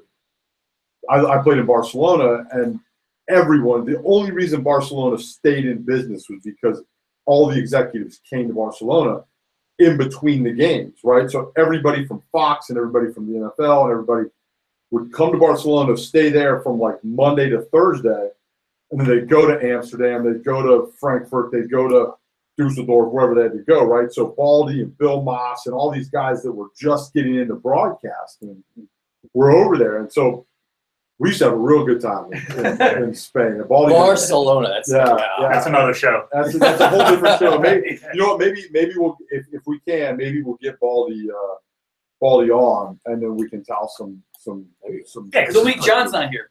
Exactly. Yeah, make sure you do it next week when I'm not here. Bastards. Yeah. Well, he lives here in New Jersey, right? Yeah. He's one of those guys you talk about, like that. He had a little stint with the Eagles, and he came back and moved here. I think he's from Jersey too, though. Yeah. But And he was only here, what, Not A long, year? yeah. 2 But years maybe. you know, that dude's on the road, man. This time of year, Yeah, he he's nonstop. flies to LA constantly, do NFL Network, and then he does Saturday games and Yeah, Sunday they got games. phones. They got phones all over there. No, but Baldy's more fun in person. Man. Oh, yeah, you gotta yeah. get it because he's a big, he's just Off a big, season. yeah, Work on that in the off season. absolutely. I'm sure he has some Amsterdam stories. Probably. And it's a podcast, so he can open up. Yeah, Definitely. he can say what he feels. Yeah, there's some stuff in Amsterdam that stays in Amsterdam. Yeah. All right, so change the subject. yeah, we're going off the rails for here. For Yeah. a minute. Green Bay Eagles. Yeah, Any takeaways? I mean, first no. preseason game. It is what it obviously. is. I mean, obviously you didn't get Aaron Rodgers. Right. You got, I think, Randall Cobb played like 2 series maybe. I mean, it is what it is. But the thing I wanted to take a look at was the fact that you have all these rookies and all these younger guys that are fighting for spots that you kind of want to see in real football time how they react. Like Leonard Fournette is causing a firestorm right now because he's saying, the NFL isn't quicker, and everybody's telling me he was quick, but I think it's easy, and I'll be good. And they're like, relax. Like you played like third stringers. You know what I mean? Like let's take it easy here first. You played Vanderbilt. Yeah, like That's give me the a thing break. that people forget to keep in mind. Like Let's third stringers. let's not brag about how this sport ain't fast like everybody told me. Let's just wait till like they're ready to knock your head off, and then we'll worry about it then. Well, look fast for Daniel Pumphrey. But that's what Yeah. see. That's what I wanted to transition to because he was taking a lot of heat, and I like Pumphrey, but I think the problem with him was he was playing with Matt LaGoyne. Easy And that- on my Penn State. I don't easy my ass. He was laying Pumphrey out to dry a few times No, on some screen passes that were it was just bad. And he had by the no way, business throwing. The offensive line didn't play well at Yeah, all. That's what Even the first string guy. That's they didn't play well that's at all. the biggest thing that I took from, and not to, the Eagles going into the game, you're like, oh shit, the back end, the secondary is terrible. They kind of fix it, or you think they fix it. They've done something to fix it, and then you watch that game, you go, holy shit, the line is terrible, right? Like Blunt, between LeGarrette Blunt and the 5 guys up front, their blitz pickup was a nightmare. Yeah. It was a nightmare. Now, there's 2 things. There's the negative of it was a nightmare. The good thing was I really liked the way – I didn't like the fact I'm not an Eagles fan, but if I were an Eagles fan, obviously Carson Wentz has to be protected, has to. But I did like the way that Carson moved in the pocket under pressure. Can you ask Clay about that? I will, because I think Uncle Clay missed him one time. On the big touchdown pass. But I think that I would be concerned. My next concern as an Eagles fan would move to the offensive line, and then you've got to look at, kind of how do they fix that? And it's one of 2 things. It's either they're just not very good, or they were definitely surprised by the blitz package that was put in. And then the concern has to be, what is the coaching staff doing to prepare them? So I've had this conversation with multiple people about not the O-line, because that's kind of a new thing, but, can we trust this coaching staff, right? For some reason, Philly has this trust issue with coaching staffs. And so, and up until I've defended them here, a lot, because I think you've got to give them some time. But they were either really caught off guard, or that group up front just wasn't prepared. Like, Well, it's a preseason game. You're not really. I don't know. Are you planning for blitz? Well, here's the packages thing: when and you, things like that? It's normally vanilla defense. it's but like that was their vanilla defense, right? Like when you go play the Packers, they bring heat. I mean, that's just what they do, right? Yeah. You know what I mean? Look, I mean that is how they play. Now, you can definitely get surprised, and there is a complete lack of game plan. Like when you get into it for a while, like when you go play that first, second preseason game, and you've learned how to study, and you're used to going into a game knowing everything that they're going to do, and you go out there kind of blind, it sucks. Yeah. Like you kind of get nervous. You're like, I don't really feel like I should right now. Like I don't know that when they're in this formation, this down distance, this personnel group, I know I'm going to get lead weak, or I'm going to get power, play action pass, right?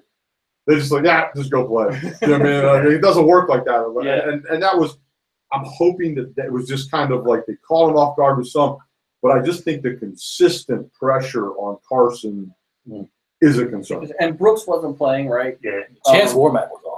I couldn't think of his name. Yeah, bad. awful. Yeah, he was bad. He was on the ground a lot, and that's not good. And that's something that I just had a conversation. I'm coaching at downtown East High School now. I had a conversation with my son who's a sophomore, about the other kids in his class, and yeah, I'm dad, and my son's pretty good at football. But there's a lot of kids that are on the ground a lot. And I mentioned to him, I said, in the NFL, that's the fastest way to get cut. Yeah. If you're on the ground, you're getting cut. And if you're on the ground a lot, it's so again, it's not that, and Chance, he's a good football player. Yeah. But he struggled bad. Yeah. Real bad. Yeah. Derek Barnett, let's talk about him a little bit. The win against Jason Spriggs, yeah, he's real good. But the takeaway from that was the second move that I saw, the hand usage against Spriggs. We know about the speed rush. Yeah. We know that he can get to the quarterback quicker than a Chip Kelly 3-and-out. But what else does he have in the bag? And we saw a little bit of that. So that's what I was encouraged about. Yeah, no, he looked good when you looked at that sack, and so the way that pass rushing works is it's a chess match, right? And so I've got the speed. I'll just use Dwight Freeney as an example. Dwight was not the biggest guy in the world, ridiculously fast, could bend around the corner, and got off the ball like lightning. Scared tackles with his speed, right? And so when you're rushing the passer, you want to make that guy do something he doesn't want to do, right? And so as an offensive tackle, I start backing out of there really fast. Yeah. That's when Dwight's spin move came in, right? Yeah. Or his bull rush came in, right? But it was all set up off of the speed. Yeah. The speed scares him. And Barnett has that. He has the ability to bend. I'm teaching Frank about bending ankles. Yeah, that shoulder like dip he's got. Getting down, running low, running bent. But one of the things when I watched his college film, I really thought his handwork was as good as I'd seen in a long. But Joey Bosa is the best I've seen coming out of college, ready to play. Yeah. Larry Johnson at Ohio State does an amazing job getting guys ready for the NFL. Bosa was completely prepped to rush the passer as a pro. Barnett, the different players, but had the same. When you watch this film, he used his hands. He didn't just run around people, right? And that's what he did the other night. He used his hands. He used a little stab move, got the tackle set high and deep, and went under. Got his first sack. I think he ended up with 2. Yeah, he did. Which was good. I'm encouraged by the kid. I think you look at him, and I like the way the long rush the passer. They look quick. I think they're going to have a good group. And that's going to help their corners. Only can help their corners.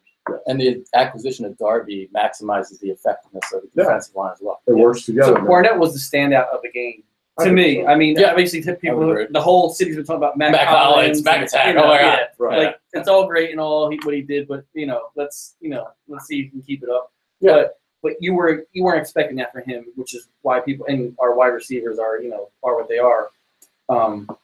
Well, I think people are just really hungry for And but Barnett is everything. He showed that at this point he's what you hoped he would be. Now if he sustains that, again, don't talk to me about Reggie White. No, all that shit. But different kind of player. Yeah, but I think he's gonna have close to double-digit sacks this year. If not, if he doesn't reach it, Eagles. He's going to be the product of that front line too. Oh yeah, which is a beautiful thing. Like if Jernigan and Cox work out the way that everybody hopes they will, and BG always puts up the numbers he puts up anyway, 5 to 8, 9 sacks, whatever. He's going to be a product of having a double team of 2 guys in the middle, right? I mean, use your example. What was the best defensive line you played with between the Redskins and Cowboys, as far as like the 4 or 5 best guys on that defensive line? Like who did the guys? Like at one point, what was the best defensive line you played with? Well, I was on the practice squad in San Francisco, and it was Dana Stubblefield, Bryant Young, Kevin Green, and Chris Bolden. Yeah. Right. So the outside guys, that's all. The outside guys are going to eat. Because the inside guys are just so ridiculous. And then they slide the protection to pick up Dolman, and Bryant Young beats him inside. Right, so that's something that Barnett's going to benefit from, because BG was seeing a lot of double teams last year, and that's why he started out like stormtroopers, and then all of a sudden fell off because he was getting double. And the big thing to me is those guys will do as well as Jernigan and Cox allow them to do. Right, exactly what you're saying. Can they press the pocket? Can they create? Can they cave that thing in? Because your end rush disappears if they can step up, if the quarterback can step up. And so when you watch, and I honestly think what we're also going to see is maybe, Fletcher getting into the numbers again. Yeah, right? Not getting double, triple team. Now all of a sudden you can't double down on him with the tackle, because your tackle has to go block one of these DNs because you can't leave a tight end in or a back to block one of these DNs, right? So you're exactly right. The whole thing works together, and you add in a good corner, you start doing some things on the back end, and that's when it gets really, really good, right? That's how the whole thing works. Here's why I think the corner is important. Last year, it all went downhill. Quick three-step passing game. If you cannot stop that quick three-step passing game, you can't pressure the quarterback. Yeah. So there you go. Right now, Vinny Curry is ahead of Barnett on the depth chart. How long is that going to last? That's only because of money. I know. So, I mean, honestly, he's gonna if he what outplays happens him. to him? What happens to Vinny Curry? I mean, you paid him a lot of money. What happens? What's his role? Listen, he got outplayed last year. Situational pass rusher. That's it. I think he's outplayed against this year. Yeah. He's gonna end up playing tackle in like third and Well, he'll be and they'll need that. I mean, look, that there's a space it's a for lot that. of money. For I don't that. know. I mean, that's also going to be a conversation, right, that they have with his agent. But like that, they're going to need that because who is the third tackle in that rotation, right? Those big guys can't do it. I mean, you can't stay out there all day long, right? So right, and on third down, if you can bring Vinny Curry in, move him into the three technique, get Jernigan or Cox out for a couple snaps, they're going to be pissed because they want to rush the passer. Yeah. But at the same time, like that's how you kind of got to keep it fresh. But that's his place. I mean, and look, the same thing with Barnett, right? Is like there's one game he's playing well. The great thing though is when you look at what he's competing against in practice with Lane Johnson and Jason Peters, right? I mean, it doesn't really get any better than that. And so he's going to be ready. Yeah. Because he's playing against vets, right? I mean, I talk a lot about how I played against Larry Allen every day in practice. Yeah. Sunday was a walk in the park, right? Because Larry wasn't over there, right? Until I went to the Redskins, and then I had to play against Larry twice. But yeah, so he's going to be prepared. I mean, I liked him when he was drafted. I said that when I came on the show the first time, and I think he was a good pick, and he's going to help. And JP pulls him aside after every camp, after every practice, and all, kind of shows him, this is what you did here. And he's a potential Hall of Famer, so who better to learn from? And that tells you a lot about what the players think of Barnett. Yeah. Right? Because old guys don't do that to young guys unless they think he's going to be special. Right? And I mean that. Like they really, until they kind of prove themselves, then you just leave them alone. But that says a lot about kind of, number one, the kind of pro that JP is, but the fact that he's pulling them aside and he's teaching them things says that they see something in him, right? Because they're not going to spend that. They'd rather go lay down, get on the ice pack, get in the ice bath, whatever, get off the field. They're not going to do that. Yeah. We were just talking about veterans and older guys teaching. I know you guys saw the film of B-Dog now on the field kind of showing technique. And we talked about this months ago that obviously his title isn't exactly what he's probably doing for that team. Do you think as a young guy, when you were a young guy, even us looking in the league, did you look at if an older guy came up to you, somebody with a pedigree like Brian Dawkins, and said, "Hey, listen, I've been looking at what you've been doing. This is what you're doing wrong," or if you went to him and he told you, like, do you listen to everything he says, or is it just like everyday life where you're just like, yeah, whatever, old head, I'm You going to better listen. Yeah. Listen, man. No, of course you do, but not every young guy listens. No, they don't. And really, the thing that you see is it's not always the football. Like guys will listen to the football stuff, but they won't listen to the off the field stuff. Right. Like, don't be late to meetings, right? Or don't go to the strip club today. Like those are the things where the guys have to learn the hard way for some reason. It's usually young guys are pretty good. I mean, when you walk in there and you're like, there's Brian Young, right, or Chris Dolman, or Leon Lett, or Chad, any of the guys that I played with, and you go, okay, he's telling me something, I'm gonna listen to that guy. Yeah, absolutely. I can think of very, very few guys that I saw that would not listen to a football, like a football kind of talk. Right now, again, and they're saying he get like every secondary player goes up to him after practice and just says, "Hey, what did you see? Right. What could I do better here? You'd be stupid." And he's being accommodating to them, which is obviously his personality. Right. But a guy like that, like, you know what I mean? Like that's like going up to Barry Sanders and he's telling you how to be a running back, and you're like, "Yeah, whatever, dude." Absolutely. Like he's got that pedigree to be able to say, and that's why he's there. But at the end of the day, like, whatever that nonsense title, he's like a scouting something or other. And he's not out on the road scouting people, right? I mean, he's there, right? Maybe a self-scout. I mean, he's a coach, and that's why he's there. Right. I mean, even the veterans, like even Malcolm Jenkins, is going to him. Yeah. Yeah. You know, And so- he said that too. He's like, even a guy like me, I can go to somebody like him and say, hey, what did you see that I did wrong? Yeah, I mean, The guy's a legend. Yeah. Yeah. You know what I mean? in that building, it doesn't get any higher. Than, you know what I mean? Not just even that position, just like on that team. You Isn't know? that why Donovan gets shit on?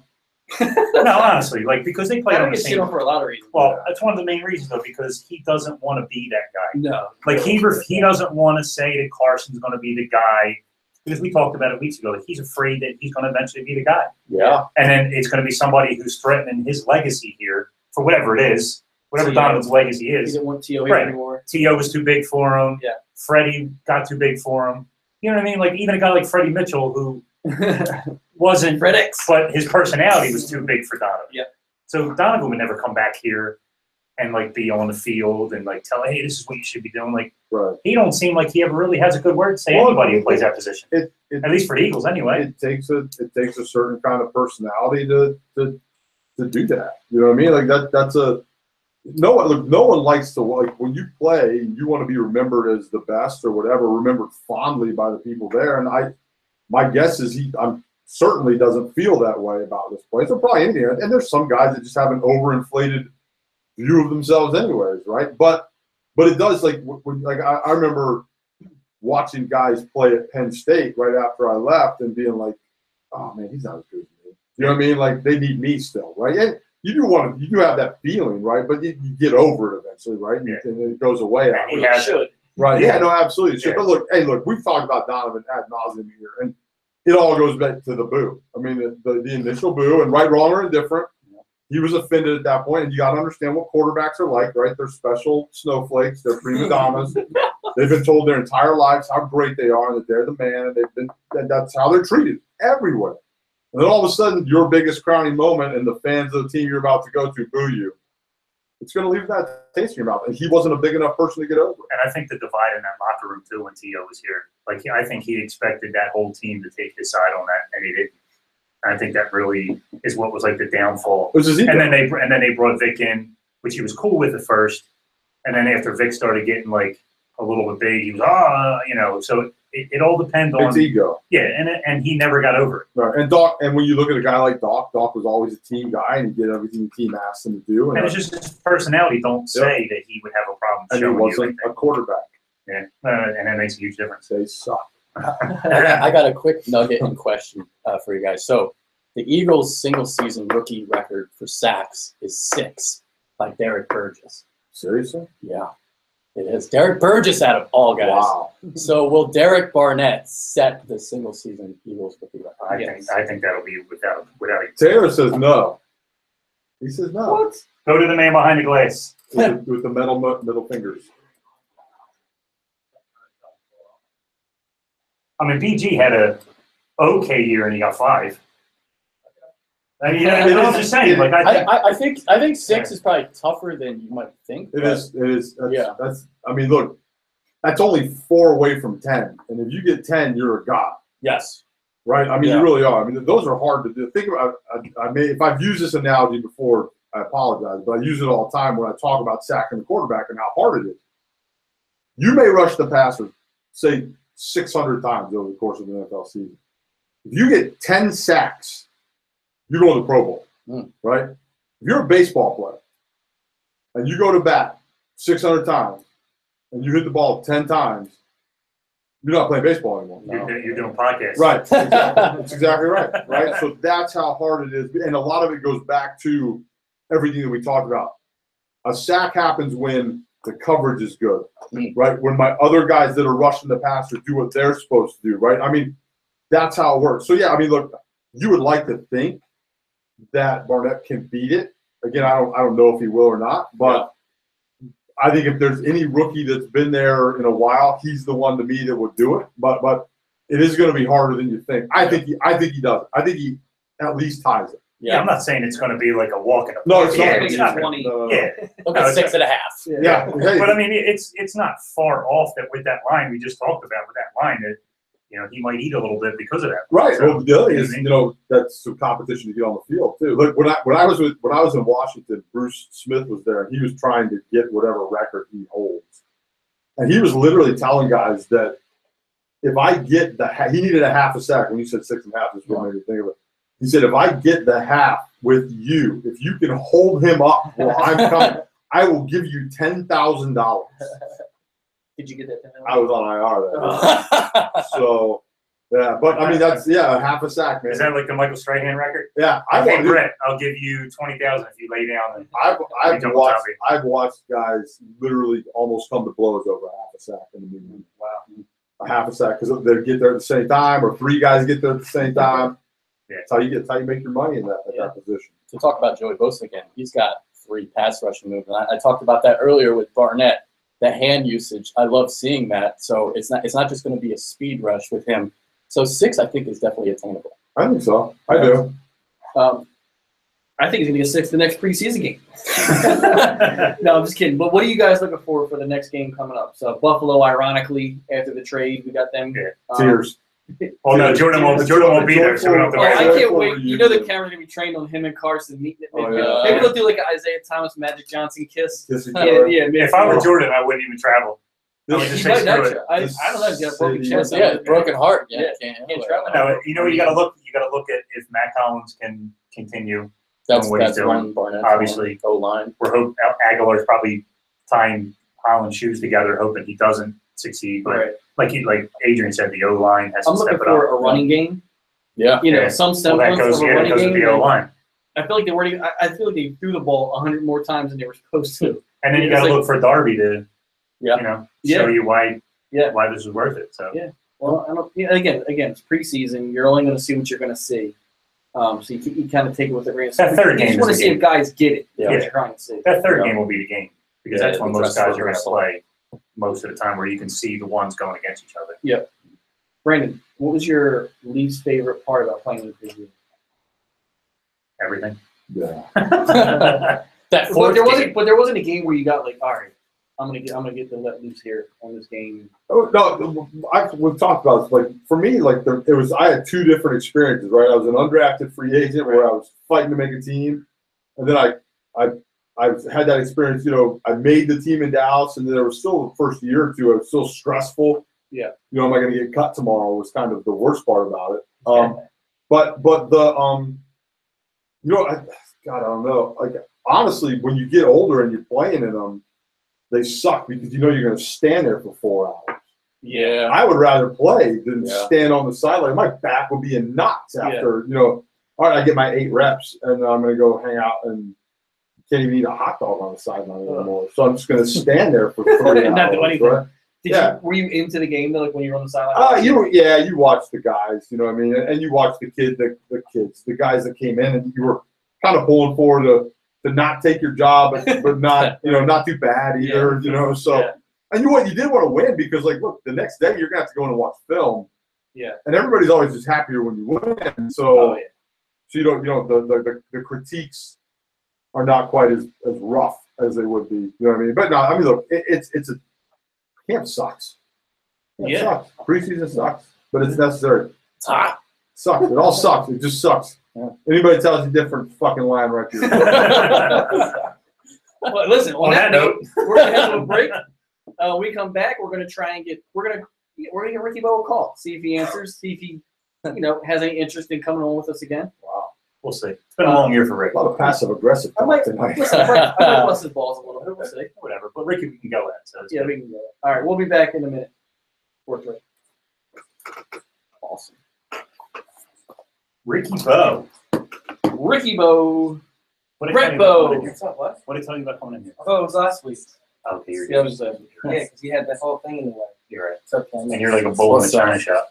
Is that yours? Did you just twerk? No. Oh. I just moved my legs. That's all I did. How you doing, Adrian?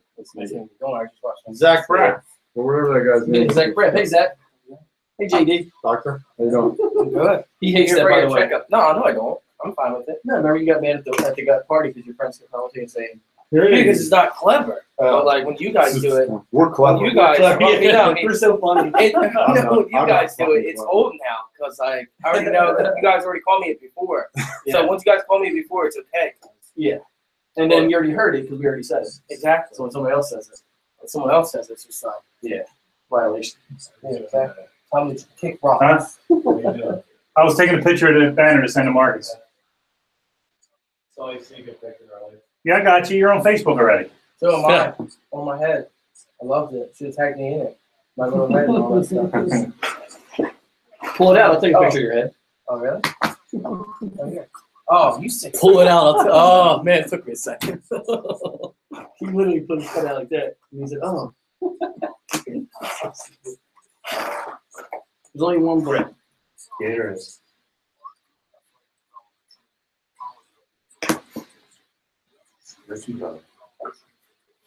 Ricky Bo, That Brandon right I there. have nothing to talk to you about. That's him right there. Huh? Is that you on the? Yeah. Yeah, it's fine. Oh, you guys have beautiful voices. Yeah. Voices for Radio. radio.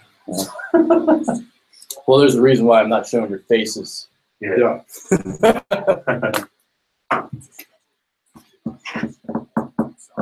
Barcelona, dude, I'm kind of jealous. Best 2 football seasons of my entire life. 2 years there, wow. Yeah. That's Lived awesome. there for about 4.5 months a year Mhm. for 2 years. Yeah. Where it was amazing. Everything It you was wrote. awesome. Yeah. Yeah. And that was when the dollar was super strong. Mm. So it was like, late 90s. So Yeah. I was living on $100 a week, like a rock star, just drinking like a There you go. It was Drinking amazing. like a bike. Yeah. It was awesome. Cuban cigars. Were you in Amsterdam too, or is that just I've Aldi? been there. I mean, I've been there Okay. a couple times. Yeah. But 48 hours in Amsterdam is way enough. You need a detox after that. Barcelona, dude, that's awesome. They had one year they put the team in Amsterdam and they actually put them downtown, like literally 2 blocks away from the red light district. Mm. They didn't win a game. I mean, it was just like all those guys did was go out and smoke pot and bang hookers. And the next year they moved them like an hour and a half out of the city. Like they were so far away. It was Yeah. ridiculous. Nobody wants to go there Yeah. anymore. No.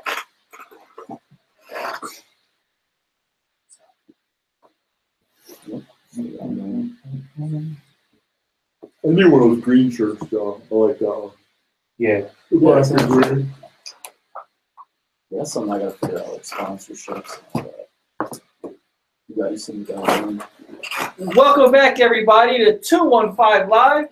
Frank, John, Brandon, Adrian Fedkiw, Boom! hanging out from Bang! influencer.com. On the line, Mr. Richard Metallico. Ricky Bo, how's it going, buddy? We What miss up? you. Not what the Wait, Phillies? yeah, You mean the wait. Phillies? What'll get better? Not you still got about 70 games to go. That ain't getting better. Listen, how hard? Yeah. Oh, okay, there you go. How hard is it for you right now to sit in that studio?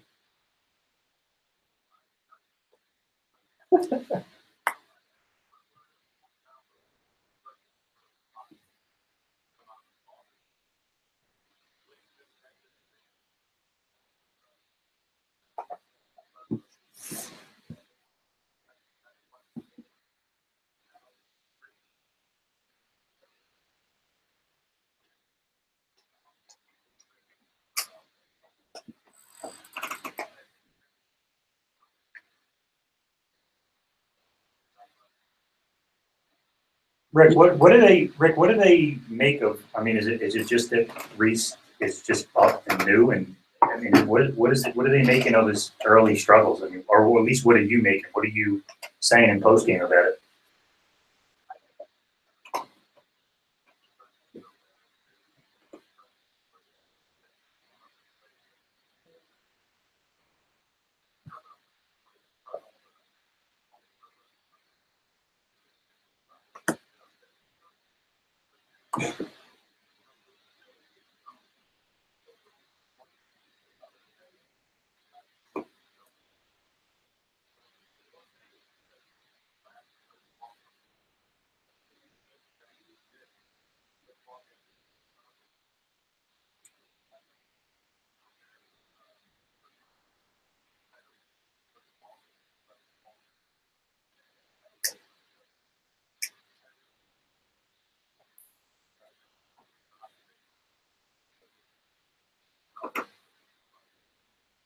Now, there's been a lot of negative things going on with the Phillies, obviously, but one positive is Aaron Nola. Last 10 games, 7-3, 1.30 ERA. What difference have you seen from him? Like, what's he doing? Yeah, what's he doing so great right now?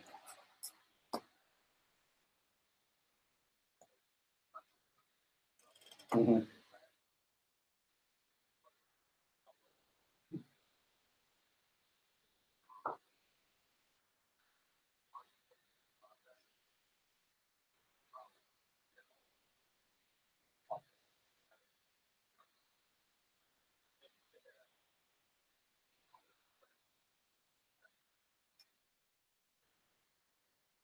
Mm-hmm.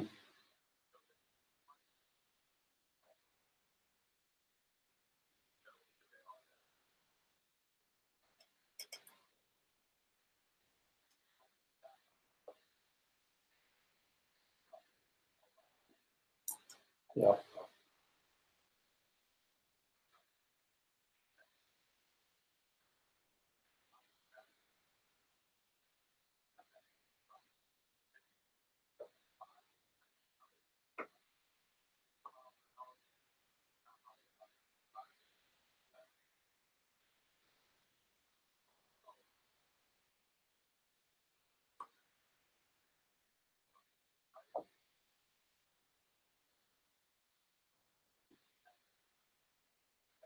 Mm-hmm. Yeah. Yeah, it's a good point. Rick, you were talking about how Reese Hoskins maybe pressing a little bit because he heard all the stories about how good he's supposed to be and his nerves and this and that. Why was Nick Williams why was he able to have, I guess, early success and he sustained it? I mean, I guess to this point, what's the difference between the two players that Nick has been able to figure it out? And I know it's early with Hoskins, but what's the difference?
All right, I'm going to promote you, and I'm going to make you Pete Buchanan. Okay, they're going to bring you out of the booth, and they're going to put you behind the bench, and you're going to explain to me what you're going to do with Odubel Herrera. Obviously, me and you and Frankie have talked about this probably 1,000 times already, and it just continues to happen. And it's gotten to the point where he's the new Manny Ramirez, where Odubel is going to be Odubel. What? Tell me what to do, Rick.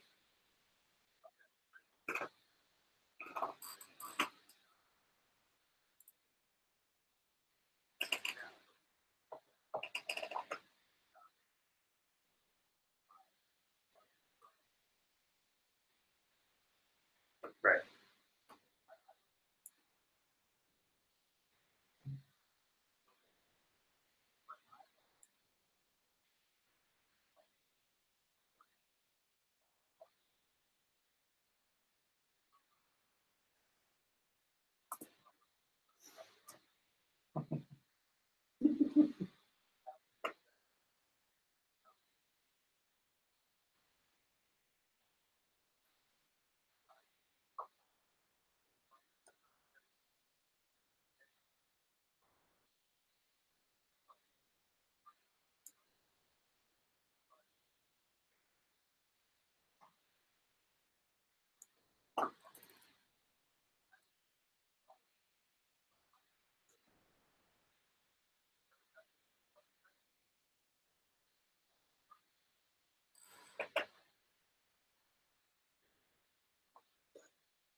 Ricky, we're going to switch gears because I know you're tired of talking about the Phillies.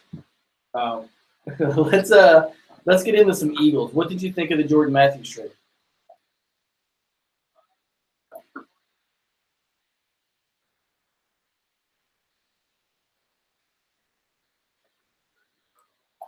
Yeah. Oh.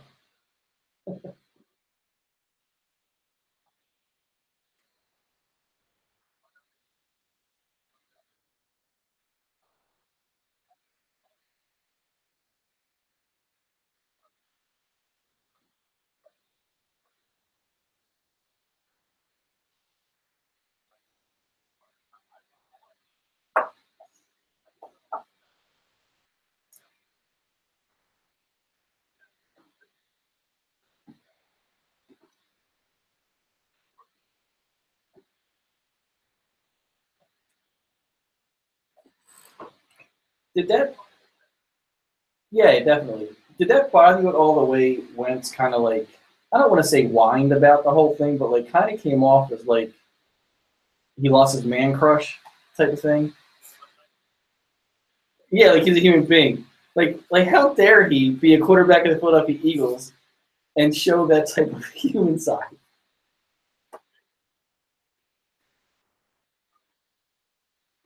Yeah. That's a great point.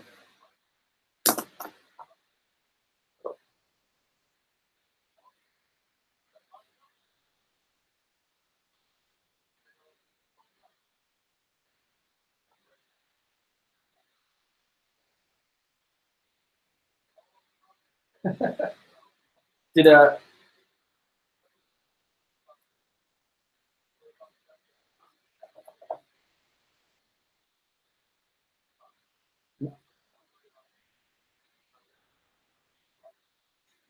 have you seen if that's ever been an issue? Like, have you seen that in the locker room where a guy, a friend or somebody he was close to left, and then he couldn't get it back or something? Have you seen that?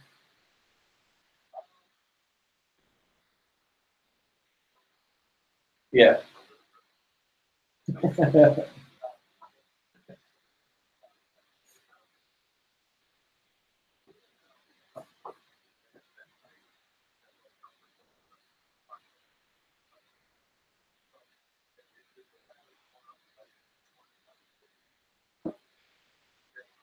Yeah. Yeah. Yeah, as long as the next 81 can hold on to the ball, I guess it doesn't matter. Yeah.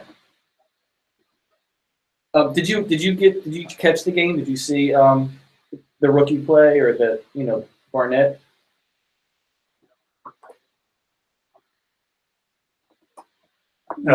What? How dare you? Oh. We're gonna get your DVR set up. No, I'm talking about the defensive lineman. The next Reggie White.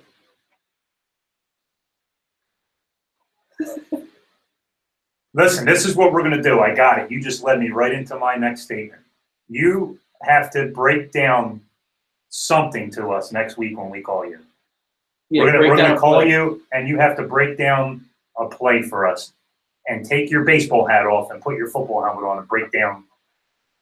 It'll be X's and O's with Ricky Bo. There you go. Done.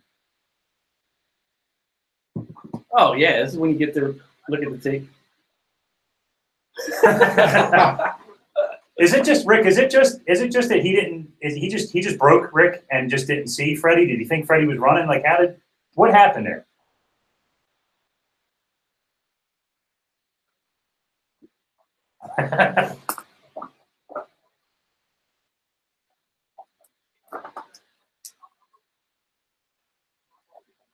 Yep.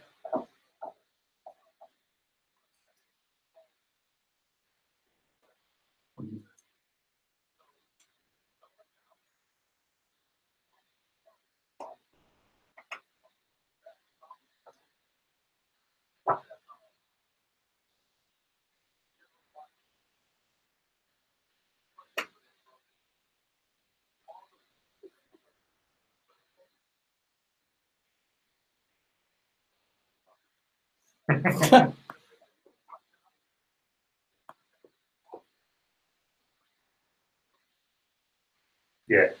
Tommy's T-Mac's call was great on that. Did you get a chance to listen to that back on that call?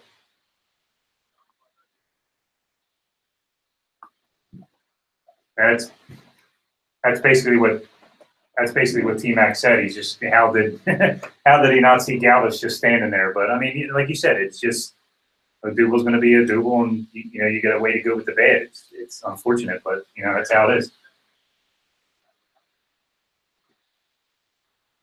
Right. Yeah. And does the money matter, Rick? The money that they paid him, does that play a part in it? Yeah. Well, I'm saying as far as like their decision to discipline him or move him, or is it because of the money? Yeah. No, you're right. Yeah. Yeah, he did. Yeah. No, you're right.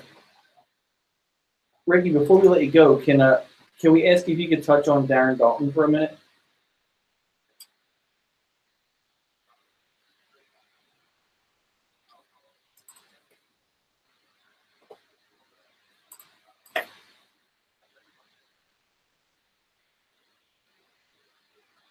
Right.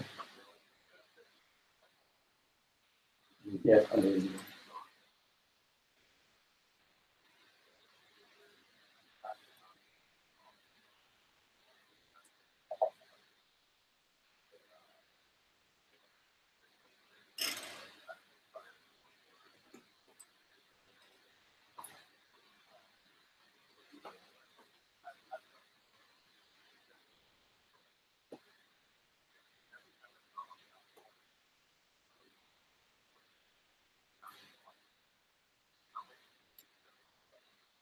Yeah. Yeah, not many. Rick, we touched on him last week, and everybody in the studio kind of gave like their memories of Dutch, and the one thing that I said, and you can tell me if you agree here, it's weird how sometimes like players pass away, or actors, or somebody that you're used to seeing, they pass away, and everybody's always got like the company line, so to speak, that they say about a guy, but and you know that they're just they're really just being nice and respectful to the person, but with Dutch, it seemed like there was a lot of like me with Dutch stories that were going up on Facebook and social media, and like everybody had a picture with him, everybody had a story with him. Like it seemed like everybody said nothing but good things, and you didn't never once feel that they were just saying them just to say them. That they were really like heartfelt, moments. You know what I mean?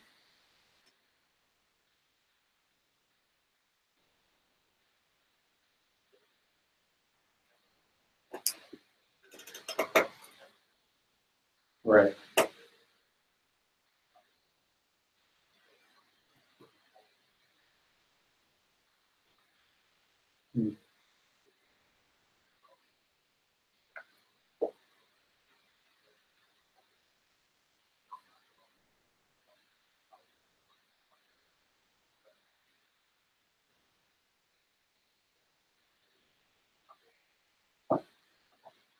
Well, look, Rick, I really appreciate your words, and obviously you know him from a different standpoint, and we appreciate it. On a lighter note, I do want to say that I am actually glad that the Phillies suck this year, because that means come October we get Ricky Bo back in studio, because obviously there's no more baseball being played in October in this town. So we're looking forward to it. Nice, one more month. All right, Rick. Thanks, buddy. See you, Rick.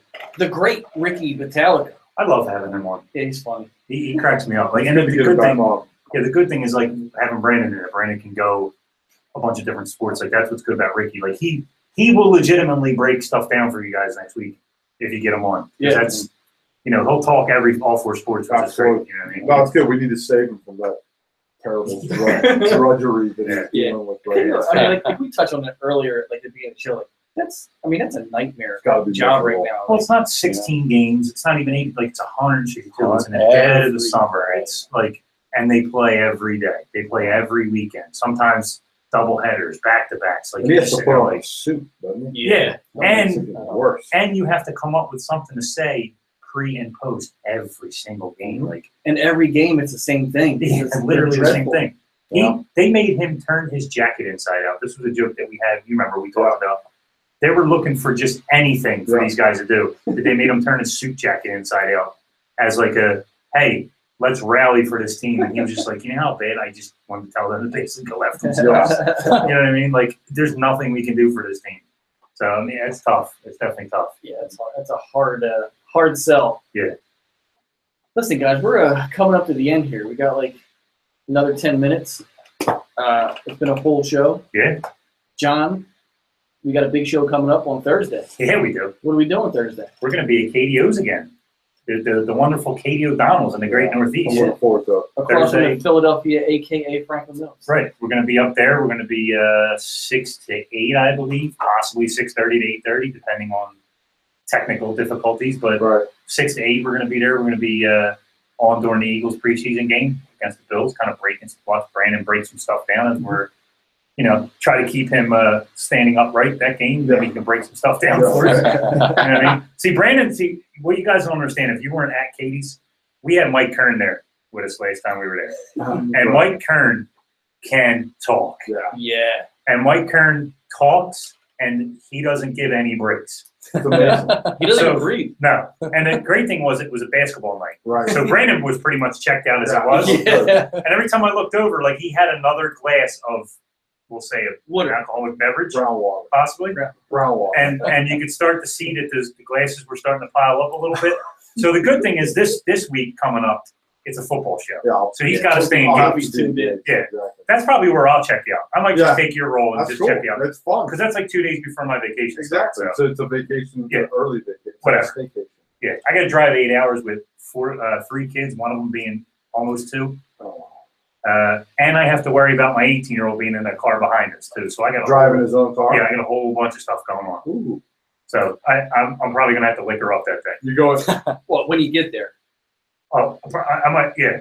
No, I'm talking about Thursday. Not the day he's driving. Yeah, no, not driving. Want to do that? No. But when I get there, I'm going to look up Mark Eckel because he's only a couple hours away. You guys are going down to the Eastern Shore and Virginia Beach and all that, right? Yeah. And we get to be there when they have the solar eclipse. That's pretty cool. That's supposed to be the best place to be to see Absolutely. it. That'll be cool. You can't look directly at it, though, right? No. If you have a welder's mask, you can. What would happen if you look directly at it? You die. Oh, you would die? Yeah. You burn your eyes out. Taylor, you know that. What happens if you look directly at a solar eclipse? Yeah, I wonder what would happen. Because, like, what if you do it by accident? Well, why don't you try? That's what I'm thinking. What if I accidentally look up and I'm like, oh shit. No, you can look at it. You can't stare directly at it. Yeah. I don't know what that means. And Is there a time limit? There's a point where the eclipse happens where you could look up at it. 17 seconds. When can I? Like, I need to know this because I'm gonna look at it. It's an event. A blind guy. He's blind. Yeah. He was like, listen, guys. He has no face. Yeah, don't do that. The guy with no face. Yeah, like I really do. Like, I mean, like when somebody says, "Don't push that button," you're gonna push the button, right? Right. Well, so, like, the first time, well, that's all you need. Might only take once. Yeah. I'm pretty sure if you look at the eclipse, you're not gonna be able to look at it again anyway. Right. But I want to know, like, what's the time frame I can look at it? Like, is there a certain amount of time? Like, I can stare for like 5 seconds. I got an idea. So if you do 6 seconds, you're done. I got somebody who can research it and tell us on Thursday exactly what rules to follow when it comes to looking at solar eclipse. Zach Brad, who comes in and listens to our show. Nurse Kronberger. Got to break down the solar eclipse film. Nurse Kronberger, here's what you're going to do. You're going to break down the rules of solar eclipse. How long can you look at it? How long can you not look at it? Any information you can give us on solar eclipse and bring it to us on Thursday at the live show. We'll work on that. Hopefully close. I think you're gonna wear Brandon's helmet and shoulder pads. There you go. All right, fair enough. And we want solar eclipse info. All right, perfect. Nice. Oh no, that's the whole point. Maybe I'll get my 11-year-olds back. Nice. And you can put those on. Yeah. The helmet too. What helmet do you want? A Niners helmet, a Cowboys helmet, or a Redskins you gotta give him a Cowboys. Gotta give a Cowboys helmet. Yeah, you gotta give him. You can't wear my Penn State helmet. That's what Cowboys. Yeah, nice. Get them in there. Nice. And you have to wear a cup. You might need a cup. Yeah, I'm gonna be throwing stuff at his junk. He's definitely going to need a cup. Absolutely. Absolutely. Well, there you go. So everybody listening, go to Katie O'Donnell's, 4501 Woodhaven Road, Thursday from 6 to 8. The boys from 215 Live will be out there. We'll have a couple calls. We'll have Brett running around in the Cowboys jersey, probably, or helmet, probably getting stuff thrown at him. Yeah. And, come out and check us out, and then, give Brett shit. Yeah, give him a lot of shit. Hit him if you want to. He's going to be wearing pads and He'll a have helmet, pads on. whatever. Yeah, he'll have a cup on. Don't hit him where he doesn't have pads at that. Right. Real quick, we didn't get to touch on this, but the Sixers schedule was released, right? Yeah. 14 national televised games. Woo! Play on That's Christmas. huge. Play on Christmas. That's more than the Knicks this year. Yeah. Oh, Well, I'm obviously. just saying, but the Knicks are the Knicks, and the Knicks have been, Yeah. we've surpassed the New York Knicks. Is what I'm saying. Listen, You know what I'm saying? they're playing some pretty high-profile games early. They got Houston twice in the first 2 weeks. Yeah. Which is a team that's supposed to be going against Golden State this year for the Western Conference Right. Final. So, and their home opener is against the Celtics. So it's going to be a That's gonna be packed, huge. Yeah. absolute packed Oh, house. man. And they have the Lakers, and I think twice in like a 2-week span, Yeah. and both nationally televised. So Yeah. that's going to be awesome. I have a feeling that Lonzo Ball is going to miss 1 or 2 of those games. I have a, Yeah, I have he'll a have a sneaky cramp. suspicion. Yeah. Yeah. Depending on how the Sixers are doing at that point, he may not play that game. Yeah, because he's done that. Oh, absolutely. He did in Summer League. Yeah. When he was going to play De'Aaron Fox. Right. I got a cramp in my side. And I got news for you. If Foles was going to play, he wouldn't have played that game either. No, That's definitely not. Let me ask you a question before we go off. Yeah. The first game, everybody's prediction. How many points is Foles scored against Lonzo Ball the first time they play? Because he's going to guard him. 22 points. If he guards him. Yeah, if he guards him. 22. I don't know. He's scoring 22 points that game. First game against the Lakers. I think Joel Embiid will have 35. Fultz is way too quick for ball. I'll go with 25. Randy, you got a prediction here? 32. Nice. Oh. Blowing ball out the water, huh? Hey, I'll go 22, 23. I like that. Yeah, Yeah. I think so. Because I think it's going to be like Fultz saying, you know what? I want to, because that 2K thing came out. Ball was holding the ball in the picture. Yeah. Fultz is standing there you know what I mean? So I think he's going to have a point to prove. He might go off. I think Ben's going to feed him a lot that game. How many times does Joel stuff Lonzo? Oh, It's going to be so good. he's going to go out of his way. It's going to be so He's going good. to try so hard Yes. just so he absolutely. can talk shit to his dad on the side. Yeah. Listen, LeVar Ball is going to be the new Spike Lee.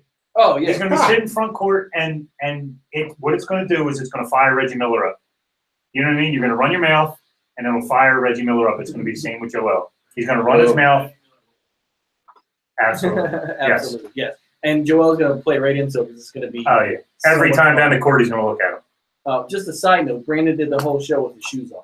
I did. He always does. He just put them back on. I've had At my least he had shoes, socks on. I've had my shoes on all day. You guys know that drives me absolutely nuts. Yeah. So yes, I took them off. He had socks on this time. I did. Usually Yeah, it's at just least he had flip-flops socks. and bare feet. So. Yeah. We were in his, we were driving around and we were in Brandon's car, and I look over to the side and there was a pair of socks laying on the floor, and I was like, you probably worked out in those socks. I was at football this morning with my Yeah. son, and so the grass was wet, and so yeah, my. I mean, for the record, there was no odor or anything. That smells good. You don't I understand smell that. like roses, man.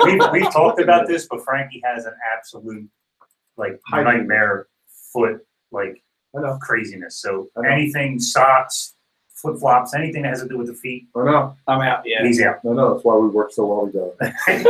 When we're in here by ourselves, and it's just me, and I have no socks on, no shoes, no nothing, maybe no shirt. You know what you should do? You won't clip his toe You down. should sit where you're at now. And for the people that don't see, Brandon's about a foot and a half from Frankie. You should sit where you're at now and just put your feet up on the table and see how he loses the Just show. tickle him with Yeah. calluses. Yeah, or he'll be over something with like it. that. He's getting uncomfortable already. He's like, Oh, yeah. He's Get got fidgety. Billy Taylor behind the window.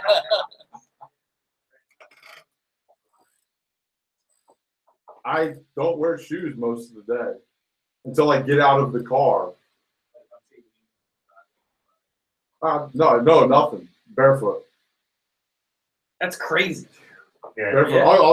I'll drive if we're going on vacation. Like I'll just go barefoot the whole way, and I just slide my shoes on when I get to the gas station. And sometimes I don't even do that. I'll pump gas barefoot. Oof. Oh my God. On that note, The bottom of his feet must be like. It's a Cement. shoe. It's a shoe. I have a sandal got on soles. permanently. He's got Absolutely. permanent soles. I told you, man. Like there was a point where like there was like green, like moss on the bottom of my feet. My kids would come up and like pick at the calluses on the bottom of my feet. Oh, Yeah. It's like a sandal. Yeah, hey Taylor, you know that closing music we have? Yes. Yeah. Hit that up. I think we got to make sure we tag Rex Ryan in this episode because I think he's going to download it and have some fun with Brandon's feet story. Nice. Thursday night, Katie O'Donnell's 6 to 8. 6 to 8. Check us out. Come watch the football game with the 215 Live boys, and we'll see you Thursday night. Oh, It's so hot. it is very hot. Fire. Holy shit. Yeah, you had sweat dripping. I didn't stop talking. Why is it so hot today? Well, Everywhere. All right. That pizza place. All right, let's see if we can show a little face here. So we got, I'm going to mess up your name. John William Crichton, Thank you. Brandon Noble, and Frank. I don't know your last name. Sorry. Donahue, Donahue. There it is. Very easy. Frank Donahue. So there it is. We just recorded 2 hours worth. Don't know what I'm going to do with it. If I can find, if I can find the download it, get the Ricky Bowe interview up here, get the Chris Carlin interview up here. You know, that's what I'll do. So, all right, we're out. We just recorded. Peace. Oh, I'm going to drive with my